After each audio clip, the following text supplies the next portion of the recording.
శ్రోతలకు నా హృదయపూర్వక నమస్కారములు. మన శ్రోతలలో ఒక సోదరుడు ప్రశ్నను పంపడం జరిగింది.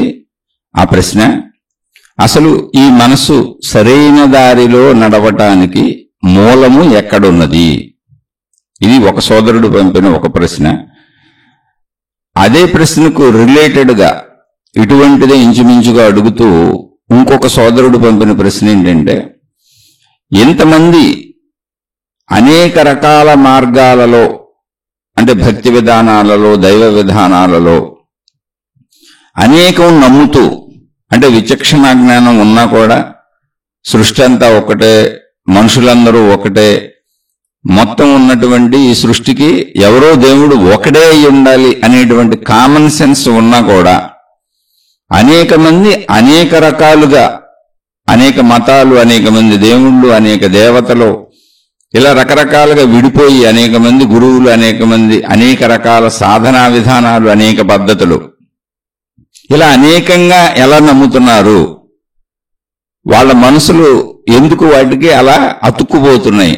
అంటే వీరి భావన ఏంటంటే, ఎవరు ఏ దేవుణ్ణి అనుసరించినా దేవుడు అనేవాడు మొత్తం ఈ సృష్టికి ఒకళ్ళే కర్త అయి ఉండాలి కదా. ఎవరికి వాళ్ళు మా దేవుడే కరెక్ట్, మా దేవుడే కరెక్ట్ అని అది నమ్మేసి సమూహాలుగా ఎలా ఏర్పడిపోతున్నారు? వాళ్ళ మనసులు అక్కడ విచక్షణ జ్ఞానంతో అర్థం చేసుకోవట్లేదా? ఇది ప్రశ్న. ఈ ప్రశ్నకి అనుబంధంగానే ముందు అనుకున్నది, మనసుకు అసలు అది సరైన దారిలోకి వెళ్ళడానికి మూలమే ఎక్కడ ఉన్నది? అంటే ఇప్పుడున్న మన సమాజంలో ఉన్నటువంటి, మనం ప్రపంచంలో చూస్తున్నటువంటి సాధారణ ఆధ్యాత్మిక స్థితిగతులు, అక్కడి నుంచి ఆత్మజ్ఞానం దాకా ఆ ఏకత్వ స్థితి అనేటువంటి దాంట్లో వస్తున్నటువంటి ఒక సాధకుడికి వచ్చేటువంటి కన్ఫ్యూజన్, లేదా ఒక మామూలు మనిషికైనా సాధన చేయకపోయిన కన్ఫ్యూజనే. ఆ కన్ఫ్యూజన్తో ఎవరికాళ్ళు నాదే గొప్పది, నా మతం గొప్పది, నా దేవుడు గొప్ప అంటున్నారు. అయితే దీన్ని అర్థం చేసుకొని గ్రహించటమే తప్ప ఇందులో ఒకటి సత్యము ఒకటి అసత్యము అని నిరూపించడానికి కుదరదు. ముందు మనిషి తెలుసుకోవాల్సిందే. ఎవరైనా సరే, మీరు ఏ మతంలో ఉన్నా, ఏ గురువుతో ఉన్నా, ఏ మార్గంతో ఉన్నా, ఏ సాధనా విధానంలో సాగుతున్నా, అది మీకు నచ్చినా, ఇతరులే మీకు నచ్చకపోయినా, ఇతరులే తప్పు అనిపించినా మనం తప్పు అనటానికి లేదు. ఎందుకనంటే మొత్తం సృష్టిలో ఉన్నటువంటి మనం ఎవరికి అర్థమైన విధానంలో వాళ్ళని సాగుతున్నాం. కానీ ఇది శాశ్వతమైనటువంటి సత్యం అసలు ఎలా ఉన్నది, సృష్టికి ఆధారభూతమైన సత్యం ఎలా ఉన్నది అనే దాన్ని చెప్పుకుంటూ మొత్తంగా దాని వివరణ చెప్పుకుంటూ వచ్చారు మహాత్ములు. ఆ వివరణ తెలుసుకోవాలి మనం. ఆ వివరణ తెలుసుకుంటే, వివరణ మనకు అనుభవం కాకపోవచ్చు, వివరణ మనకి అనుభవం కాకపోవచ్చు, కానీ వివరణ తెలుసుకుంటే అర్థమవుతుంది. అనుభవం వేరు, అర్థం అవటం వేరు. అర్థమయ్యింది మీకు అనుభవం అవ్వాలంటే మీరు సాధన చేసుకోవాలి. అసలు అర్థం అవ్వాలి అంటే ముందు ఎవరో ఒకళ్ళు చెప్పింది వినాలిగా. మనకు మనమే ఊహించేసుకుంటేట. ఇలా ముందు వివరణ చెప్పారు. ఆ వివరణ ఏమిటి అంటే, సృష్టి మొత్తం అనేకంగా కనపడుతున్న మాట నిజమే, అందులో అబద్ధమేమీ లేదు. ప్రతి మనిషికి సొంత శరీరం ఎలా ఉందో, తాను ఈ శరీరం ఎలా అనుకుంటున్నాడో, వేరువేరుగా మనుషులు ఎలా కనపడుతున్నారో, చెట్లు, పొట్లు, గొట్లు, నదులు, సముద్రాలు, గ్రహాలు, గోళాలు, నక్షత్రాలు, జంతువులు, మొత్తం పంచభూతాలతో సహా అన్ని విడివిడిగా మనిషి అనుభవిస్తూ అవి ఉన్నవని ఎలా నమ్ముతున్నాడో అదంతా నిజమే. అందులో ఏ అబద్ధము లేదు. అసలు అబద్ధం అనేదే లేదు అందులో. అదంతా నిజమే. అయితే ఈ మొత్తం నిజానికి, అంటే ఈ నిజంలో ఏం జరుగుతుంది, ఇదంతా నిజమే, సృష్టి అంతా నిజమే. కానీ ఈ నిజంలో జరుగుతున్న నిజమేంటి? ఇక్కడ ఎక్కడ అసలు అసత్యం లేదు, అబద్ధం లేదు, తప్పు లేదు, చెడు లేదు. దాన్ని అర్థం చేసుకోవాలంటే ఇక్కడ ఆధ్యాత్మికత అంటే ఒక్కటే, అర్థం చేసుకొనుట, అర్థమవుట. అర్థమయ్యి తెలిసింది అంటే తెలియుట జ్ఞానము, అర్థమవుట జ్ఞానము. జ్ఞానం అనే దానికి వేరే అర్థం కూడా లేదు. ఇంకా అర్థం అవ్వవలసినంత అవసరం లేకుండా అర్థం చేసేసుకున్నాం అనుకో, అది జ్ఞానంలో ఆఖరిది. దాన్ని మోక్షము అన్నారు. అంతే. మోక్షం అంటే ఏంటంటే జ్ఞానంలో లాస్ట్ది. ఆ పట్టా పుచ్చేసుకున్నాడు, ఇంక తర్వాత చదువు లేదు. పిహెచ్డి చేసాడు, డాక్టరేట్లు వేసేసుకున్నాడు, డాక్టర్ అని డాక్టరేట్లు సంపాదించేసుకున్నాడు, పిహెచ్డీలు చేసేసాడు, డాక్టరేట్ వరకు వెళ్ళిపోయాడు. ఇప్పుడు పేరు ముందు డాక్టర్ అని వేస్తున్నారు. డాక్టర్ అని వేస్తున్నాడంటే ఆయన డాక్టర్ కాదు, వైద్యం చేసే డాక్టర్ కాదు, ఆయన జ్ఞానంలో పిహెచ్డీలు చేసి డాక్టరేట్ పట్ట పొందాడు. ఒక్కొక్క రంగంలో ఒక్కొక్కళ్ళు పొందుతూ ఉంటాడు. ఒక్కొక్క రంగంలో ఒక్కొక్కళ్ళు అత్యుత్తమ సేవలు చేసిన వాళ్ళకి వాళ్ళని గౌరవించడానికి ఇచ్చే డాక్టరేట్ అది. అనేటప్పుడు డాక్టర్ అని వేసుకున్న వాళ్ళందరూ డాక్టర్లు కాదు, వాళ్ళు వైద్యం చేయలేరు.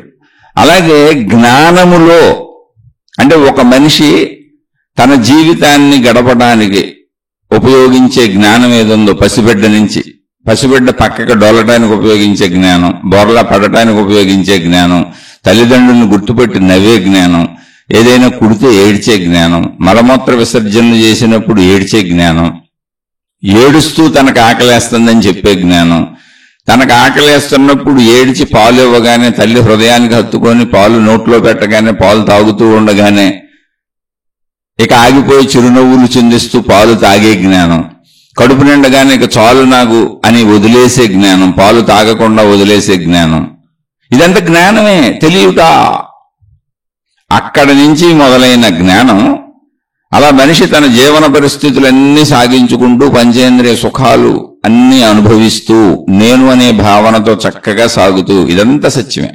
అలా చక్కగా సాగుతూ అలా సాగుతున్నటువంటి మనసుకి అంటే మనిషికి ఏర్పడినది మనసు. మనసు ముందు లేదు. పసిబిడ్డగా పుట్టినప్పుడు మనకెవ్వరికీ మనసు అనేటువంటిది ఒకటి అసలు లేదు. ఏముంది? శరీరం ఉంది, ప్రాణం ఉంది, అంతే. ప్రాణమున్న శరీరం ఉంది. ఇప్పుడు ఈ శరీరంలో ఏమేమి ఉన్నాయి అంటే శరీరం మొత్తం పనిముట్టు, పంచేంద్రియములు, తల నుంచి కాలి వరకు స్పర్శలు తెలుస్తాయి, స్పర్శాజ్ఞానం తెలుస్తుంది, కళ్ళు చూస్తాయి, చెవులు వింటాయి, ముక్కు వాసన చూస్తుంది, ముక్కు వాసన తెలుసుకుంటుంది, నాలుగు రుచి తెలుసుకుంటుంది. తల నుంచి కాలి వరకు మొత్తం స్పర్శేంద్రియమే. మిగిలిన నాలుగు అలా వాటి పనులు చేస్తూ ఉంటాయి. అలాగే ఈ స్పర్శేంద్రియములలోనే కలిసి స్త్రీ పురుష జననేంద్రియ సుఖం ఉంది. ఇది అసలు మనిషి. ఇలా ఈ శరీరముతో గ్రహిస్తున్నవన్నీ అంటే శబ్ద, స్పర్శ, రూప, రస అంటే రుచి, గంధం అంటే వాసన, ఈ 5 రకాలుగా మనం గ్రహించేవన్నీ మనలో ఉన్న ప్రాణశక్తిలో ప్రింట్ అవుతున్నాయి. అంటే బిడ్డ పుట్టగానే ఇంకా మొదలైపోయింది. అంటే శరీరము గ్రహణ యంత్రము, ఆ విషయం తెలుసుకోండి. అందులో గ్రహించడానికి ఆధారమైనటువంటి విధానములు 5 ఉన్నాయి.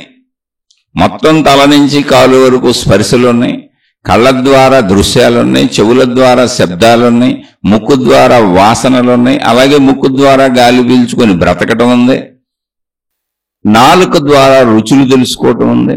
ఇలా 5 విధానములుగా మనం ఈ శరీరం అనే గ్రహణ యంత్రంతో గ్రహిస్తూ ఉంటాం. ఈ ముందు ప్రాసెస్ తెలుసుకోండి. అయితే అది నేనే, గ్రహించేది మనమే. గ్రహిస్తున్న విషయాలు ఏంటి అంటే అవన్నీ కూడా ప్రాణశక్తిలో ముద్రింపబడినవి. ఎందుకు ముద్రింపబడినవి? ప్రాణశక్తి అక్కడ కూర్చుందా? అసలు ప్రాణశక్తి ఎక్కడ ఉంది అంటే ప్రాణశక్తి యావత్ శరీరములో కలిసిపోయి ఉంది. శరీరం వేరుగా ప్రాణశక్తి వేరుగా ఒక చోట కూర్చొని శరీరాన్ని నడపట్ల. మొత్తం శరీరం అంతా ప్రాణశక్తి కలిసిపోయి ఉంది. శరీరము ఘన పదార్థంగా కనపడుతుంది, అందులో శక్తి మనకి సూక్ష్మత దర్శనం ఇవ్వట్లేదు.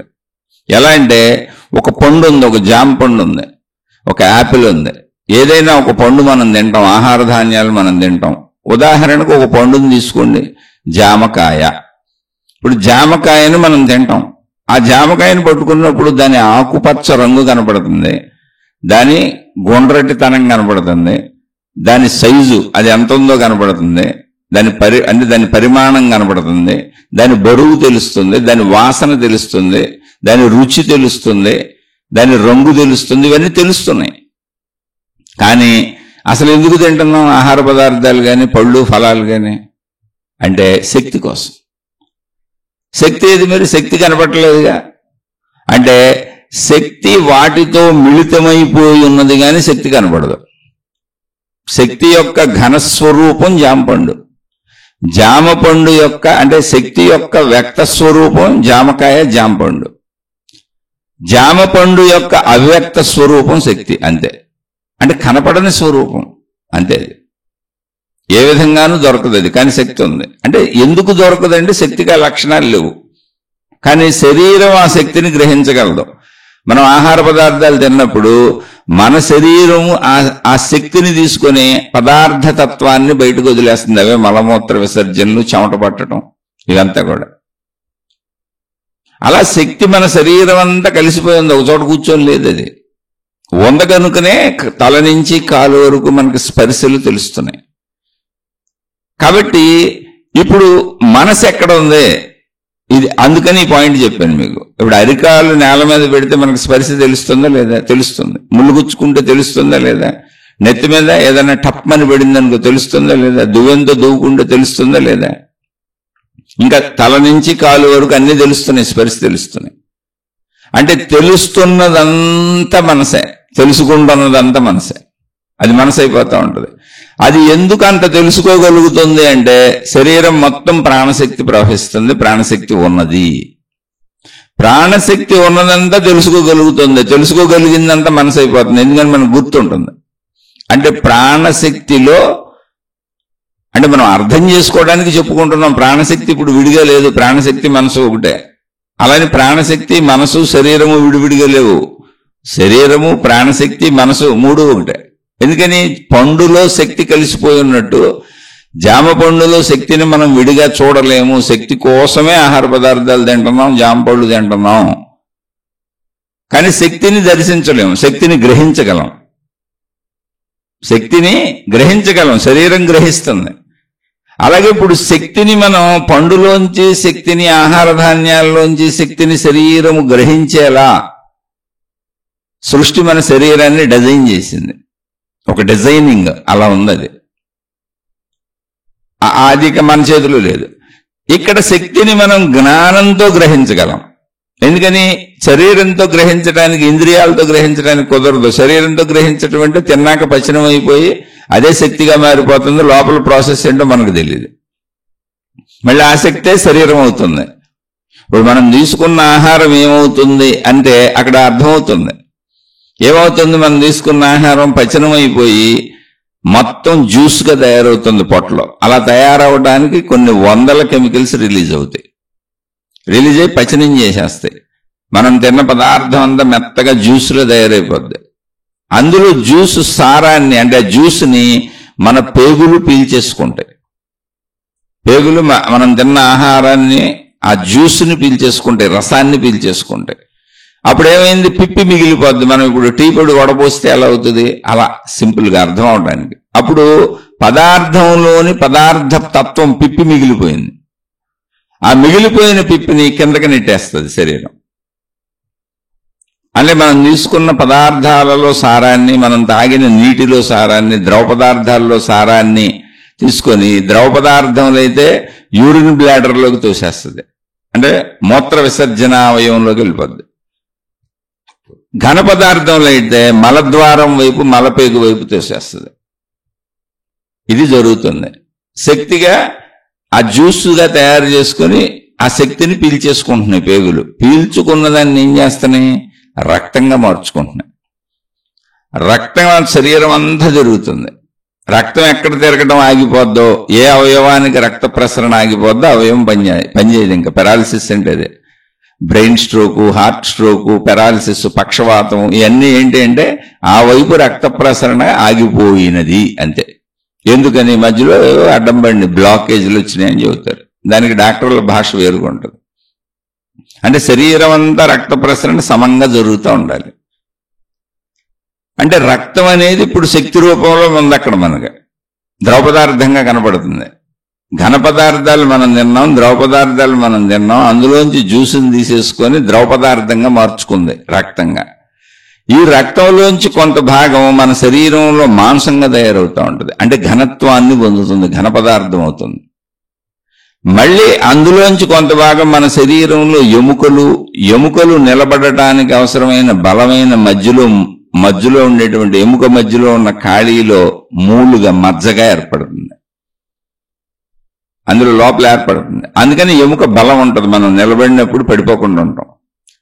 ఆ ఎముకల చుట్టూ కండ మాంసం తయారై దానికి అల్లుకుంటా ఉంటుంది. ఒక డిజైనింగ్ తయారు చేయబడింది శరీరం ఇలా ఉండాలని. అంటే ఏంటి, ఇప్పుడు ఏమైంది, శక్తి ద్రవ పదార్థ రూపం ధరించింది, రక్త రూపం ధరించింది. అంటే మనం తిన్న ఆహార పదార్థాల్లోని శక్తి రక్త రూపం ధరించింది. రక్త రూపం మళ్ళీ మాంసరూపమైంది, ఎముక రూపమైంది, మజ్జ రూపమైంది. అక్కడి నుంచి మళ్ళీ అది స్పెర్మ్ వీర్యముగా తయారైంది. అంటే మనిషిలో అయితే వీర్యం అంటారు, చెట్లకైతే విత్తనాలు అంటారు. ఆఖరి దశ అది. ఇలా శక్తి మళ్ళీ శక్తిగా మారింది. మళ్ళీ ఆ వీర్యం అనే శక్తి కూడా మనకు కనపడుతుంది ద్రవ పదార్థ రూపంలో. అది విత్తన దశకు వచ్చింది. తద్వారా విత్తనముల ద్వారా సృష్టి జరుగుతుంది. మనుషుల్లో స్త్రీ పురుషులు కలిస్తే సృష్టి, చెట్లలో విత్తనాలు భూమితో కలిస్తే, పంచభూతాలతో కలిస్తే చెట్లు, జంతువుల్లో సేమ్ మనుషుల్లాగానే ఉంది. ఇలా సృష్టి సాగుతుంది. దీన్ని అర్థం చేసుకుంటే ఏమైంది, శక్తి ఘనత్వాన్ని పొందుతుంది. అంటే ఘన రూపం ధరిస్తుంది, రూపం ధరిస్తుంది, ద్రవ రూపం ధరిస్తుంది, ఘన రూపం ధరిస్తుంది, ఒక షేపు ధరిస్తుంది. మళ్ళీ అది శక్తిగా మారిపోతుంది. ఇప్పుడు ఆహార పదార్థాలన్నీ ఘన పదార్థాలుగా మారిన పంచభూతాల శక్తి. అవి మనం ఘన పదార్థాన్ని తినేసి అందులో శక్తిని తీసుకొని ఘన పదార్థాన్ని వదిలేసాం. మన శరీరం ఆ ప్రక్రియ చేస్తుంది. అంటే ఎక్కడా కూడా మనకి ఘనత్వము ద్రవత్వము ఇవే కనపడుతున్నాయి తప్ప ఎక్కడ శక్తి కనపడతలా. పదార్థాల్లో శక్తి కనపడతలా, మనలో శక్తి కనపడతలా. అంటే శక్తి కనపడేలా లేదంతే. అది కనపడే రూపం ఏంటి శక్తికి అంటే, ఉన్న ఘన పదార్థాలన్నీ కనపడుతున్నవన్నీ శక్తి యొక్క కనపడే రూపాలు. అవి ఉన్నాయి కనుక శక్తి ఉందని నిదర్శనం అంతే. ఇప్పుడు ఆ ప్రాణశక్తితో శరీరం ధరించినటువంటి బిడ్డ, అప్పుడే పుట్టిన బిడ్డ, ఆ శరీరము ప్రాణశక్తి అంతా వ్యాపించి ఉండటం చేత, అది పనిచేస్తూ ఉండటం చేత దానికి శబ్ద స్పర్శ రూప రస గంధములు, రసం అంటే రుచి, గంధం అంటే వాసన ద్వారా గ్రహించబడిన విషయాలన్నీ అదే శక్తిలో ప్రింట్ అయ్యి గుర్తుండటం జరుగుతుంది. గుర్తుండటము అనే ప్రాసెస్ పేరు మనసు. ప్రాణశక్తికి గుర్తుండే ఒక లక్షణం ఉంది, గుర్తుపెట్టుకునే లక్షణం. అదే జ్ఞానం అయింది. అదే జ్ఞానం, అదే మనసు. అయితే ఇది ఏం జ్ఞానం? ఇంద్రియ జ్ఞానం, ప్రాపంచిక జ్ఞానం. అది మనసు. అంటే ప్రాణశక్తిలో ఇవి ఎక్కడ ప్రింట్ అయినాయో అది మనసు అవుతుంది. ఇప్పుడు ఈ మనసు సరైన దారిలో వెళ్ళటం, ఇప్పుడు ప్రశ్న అది మంది. అసలు సరైన దారిలో వెళ్ళడానికి మూలం ఎక్కడుంది? ఇన్ని రకాలుగా అసలు ఎందుకు భావించుకుంటున్నారు ఆధ్యాత్మికతను కానీ భౌతికతను కానీ? అసలు మనుషులు ఎవరు సత్యాలు వాళ్ళు ఎందుకు తయారు చేసుకుంటున్నారు? ఈ ఘర్షణలేంటి, గొడవలేంటి? ఇప్పుడు అందరికీ ఇది సత్యమని కామన్గా మనుషులకు తెలియాలి కదా. సృష్టి కనపడతానే ఉంది కదా. దీనికి ఆధారమైనటువంటి శక్తి ఏదో ఒకటే ఉండాలి, లేదా ఉంటే పోనీ ఒక దేవుడే ఉండాలి, ఎలా అనిపించాలి కదా. అది ప్రశ్న. ఎందుకు అనిపించటం లేదు అంటే, ఇక్కడ మీరు గమనించండి, ఒక బిడ్డగా మనం పుట్టి ఎదుగుతున్నప్పుడు అసలు మన మనసు తయారవుతుంది. ఎలా తయారవుతుంది? మనం తెలుసుకున్న విషయాలు అంతే. మనం తెలుసుకునే విషయాలు ఏముంటాయి? మనం ఎక్కడ పుట్టామో, ఏ తల్లిదండ్రులకు పుట్టామో అక్కడి నుంచి తెలుసుకోవటం మొదలవుతుంది. అంటే మనం తెలుసుకునేది మొత్తాన్ని కాదు, ఒక పరిమితిని. ఒక చోట పుట్టాం, ఆ ఒక చోట నుంచి పెరగటం మొదలయ్యాం. అలా పెరగటం మొదలైన దాంట్లో మనం తెలుసుకునేవి అంటే మనకు మనసుగా ఏర్పడేదంతా కూడా మనం పుట్టిన ఆ ఒక చోట ఒక పరిమితం. ఆ పరిమితాలే తెలుసుకుంటున్నారు. అందరూ అనేక చోట్ల పుడుతున్నారు, అనేక పరిమితాలు తెలుసుకుంటున్నారు. ఎక్కడ ఎవరు పుడితే అక్కడి నుంచి ఆ ఎదుగుదలలో అలా తెలుసుకుంటూ తెలుసుకున్నదే మనసు అయిపోతుందిగా. నాకు తెలిసిందేగా నా మనసు అయ్యేది. అందుకని నా మనసులో నాకు తెలిసింది నాకు సత్యము అనిపిస్తున్నది అంతే. నాకు తెలియంది సత్యమని అసలు ఎలా అనుకుంటాను? నేను అనుకోలేనుగా. అది ప్రాబ్లం ఇక్కడ. అందుకని ఎవరికి తెలిసింది వాళ్ళు సత్యం అనుకుంటారు కనుక ఇలా మనసు అనేటువంటి సొంత సృష్టి జరుగుతుంది లోపల. ఇది తప్పు కాదు, రైటు కాదు, శరీర నిర్మాణం అలా ఉంది. మనసు అనేటువంటిదే ఇప్పుడు మన లోకం, మనోలోకము. ఇదంతా అంతే. ఇంకా నేను అద్భుతాలుండో, మహిమలుండో, మాయలుండో, ఈ దేవుళ్ళు, దేవతలు, మతాలు, మార్గాలు, విధానాలు ఇవన్నీ మనోలోకము అని చెబుతూ ఉంటాను. మొత్తంగా మన భౌతికంగాని మన ఆధ్యాత్మికంగాని మన మనోలోకము. ఎందుకని? మన సృష్టి, మనం పుట్టిన దగ్గర నుంచి మనం తెలుసుకుంటూ ఎదిగింది ఏదుందో అది మన మనస్సు, అది దాన్నే భావించుకుంటుంది. ఇప్పుడు నా తల్లిదండ్రులు వాళ్ళనే భావించుకుంది. ప్రపంచమంతా తల్లిదండ్రులు ఉంటారు, కానీ వాళ్ళని నా తల్లిదండ్రులని మనం భావించుకోంగా. అసలు ప్రపంచమంతా మనుషులు ఉంటారు, వాళ్ళతో ఏ సంబంధ బాంధవ్యాలు భావించుకోము. వాళ్ళు బాగుండాలని కోరుకోము, అవసరమైతే వాళ్ళు చెడిపోవాలని కూడా కోరుకుంటాంగా. మనకు అడ్డం వచ్చిన వాళ్ళందరినీ పాడు చేసి, నాశనం చేసి, మోసం చేసి బతికేయాలనుకుంటాంగా. మన వాళ్ళని అంటే మనం గుర్తించి మన సృష్టిలో పెట్టుకున్న, అంటే మన మనసులో పెట్టుకున్న వాళ్ళే బాగుండాలనుకుంటాంగా. అందుకని మనసు యొక్క తయారీని మీరు ఎప్పుడు తెలుసుకోగలుగుతారో అప్పుడు అసలు మీరు మీ మనసుని సరైన దారిలో నడుపుకోగలుగుతారు. అందుకని ఈ విషయాలు చెబుతున్నా. మనసు తయారైంది, కానీ సహజంగా ఉన్నదేంటి? పుట్టుకతో సహజంగా వచ్చిందేంటి? శరీరము, దాన్ని నిలిపి ఉంచిన ప్రాణశక్తి, శరీరం అంతా వ్యాపించి ఉన్న ప్రాణశక్తి. మనసు తయారీ అంతే. శరీరం అనే గ్రహణ యంత్రము ద్వారా నువ్వు ఏమేమి గ్రహిస్తున్నావో పసిబిడ్డగా ఉన్నప్పటి నుంచి నీ ఎదుగుదలలో, ఒకవేళ 100 ఏళ్ళు బతికారు, 100 ఏళ్లలో నువ్వు చనిపోయే నిమిషం వరకు ఏమేమి గ్రహిస్తున్నావో అవన్నీ నీ మనసే. అది నీ సృష్టి, నీ లోకం, నీ సత్యం. నువ్వు దాన్ని సత్యం అని అనుకోవటమే తప్పు. అది ప్రాబ్లం. అక్కడ అసలు ప్రాబ్లం ఎక్కడ ఉందంటే, నా మనసు సత్యము అనుకోవటమే తప్పు, నాకు తెలిసింది సత్యము అనుకోవటమే తప్పు. నాకు తెలిసింది, నేను ఇలా జీవిస్తాను, కానీ ఇదే సత్యం అనుకోవటం తప్ప. అక్కడే మూఢత ఉంది, మూర్ఖత ఉంది, అజ్ఞానం ఉంది. ఎందుకని అంటే, నువ్వు తెలుసుకుంటుంది ఒక పరిమితే కదా. నువ్వు ఒక చోట పుట్టావు, ఒక తల్లిదండ్రులకు పుట్టావు, ఆ ప్రదేశం నుంచి ఎదగటం మొదలుపెట్టావు, ఎదుగుతూ తెలుసుకోవటం మొదలుపెట్టావు. ఏం తెలుసుకుంటావు? నీకున్న వాతావరణం, నీకున్న కుటుంబక పరిస్థితులు, నువ్వు పెరుగుతున్న ప్రదేశం, నువ్వు పెరుగుతున్న భౌగోళిక పరిస్థితులు, నీకు సమకూరిన వసతులు, వనరులు, అవే నువ్వు తెలుసుకోగలవు.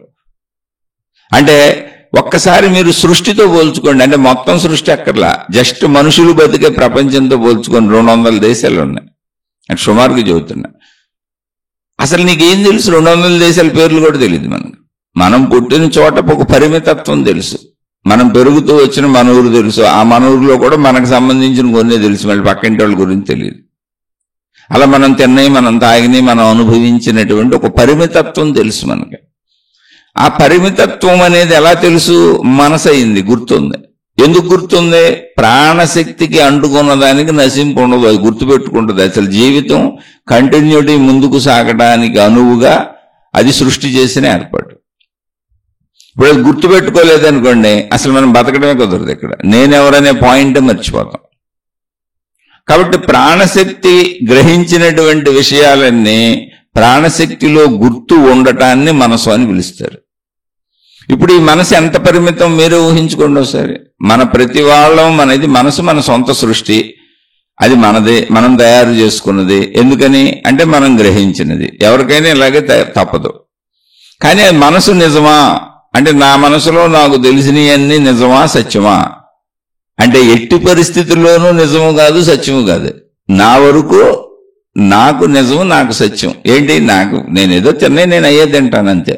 నేను కట్టుకునే అయ్యే కట్టుకుంటాను, నాకు అయ్యి ఇష్టాలు అవుతాయి. అంతకంటే ఇంకెక్కువ ఏమున్నాయో నాకు తెలియదు, తక్కువ నాకు తెలియదు, నాకు తెలిసినవి అయ్యి.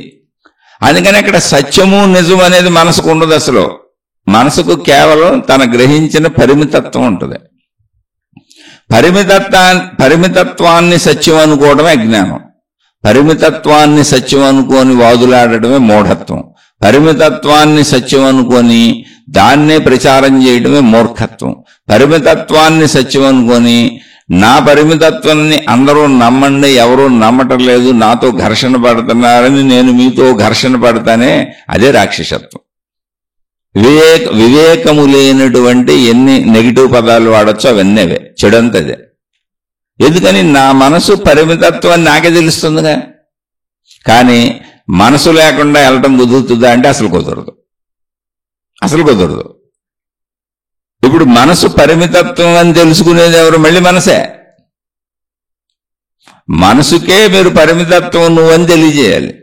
కానీ మనసుతో మనం ఏమనుకుంటున్నాం? నాకు తెలిసిందే సత్యం, నేను పట్టుకున్న కుందేలుకు 3 కాళ్ళు అంటున్నాం.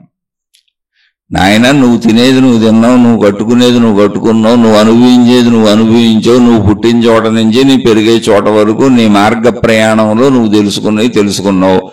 నీ మార్గంలో నువ్వు ఒక్కడవే, నువ్వు ఒక్కదానివే నడిచావు తప్ప ఈ సృష్టిలో రెండో వాళ్ళు ఎవరు నీ మార్గంలో నడవలే. కనీసం నీతో పుట్టిన నీ అన్నదమ్ములు, నీ అక్క చెల్లెళ్ళు, నీ ఇంట్లో ఉన్న నీ సొంత కుటుంబ సభ్యులు కూడా నీ రోడ్డులో నడవలే, వాళ్ళ రోడ్డులో నువ్వు నడవలే. ఎవరి రోడ్డులో వాళ్ళు నడిచారు చూసుకోండి కావాలంటే.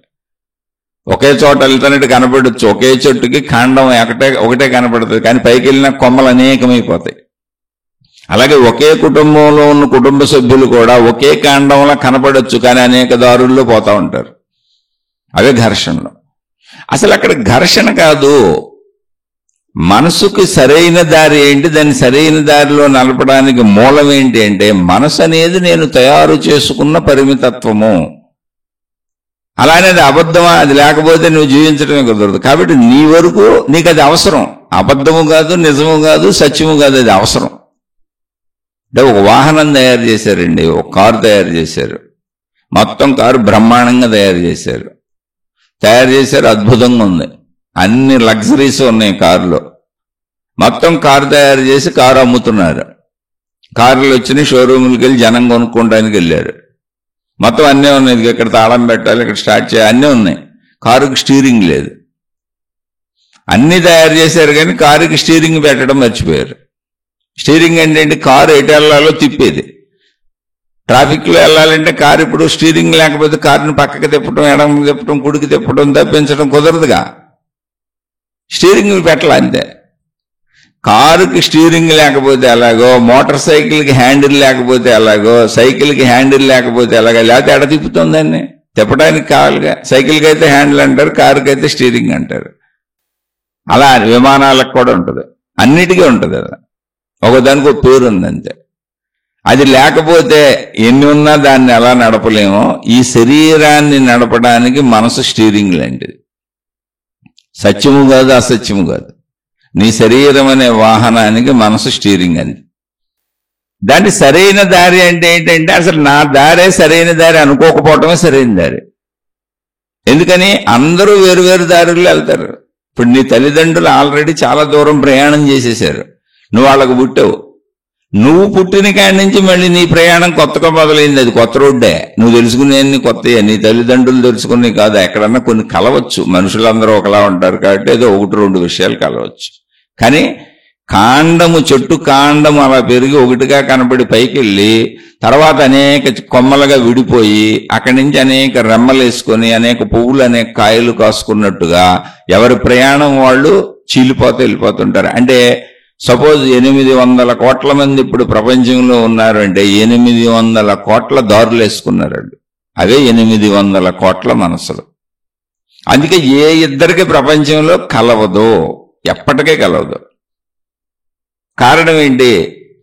ఎవరికి వాళ్ళు తయారు చేసుకున్న మనసు వేరు. తయారు చేసుకున్న అనే పదం ఎందుకంటున్నానంటే మనసు మనం కావాలని తెలుసుకొని ఇంద్రియముల ద్వారా గ్రహించిన విషయాలు లోపలికి మనం వేసుకున్నవి మాత్రమే మనసుకు అవుతాయి. మనం తెలుసుకొని మనసుకు అవ్వవు. అసలు మనం తెలుసుకోని విషయాలు ఏది మనసుకు అవ్వవు.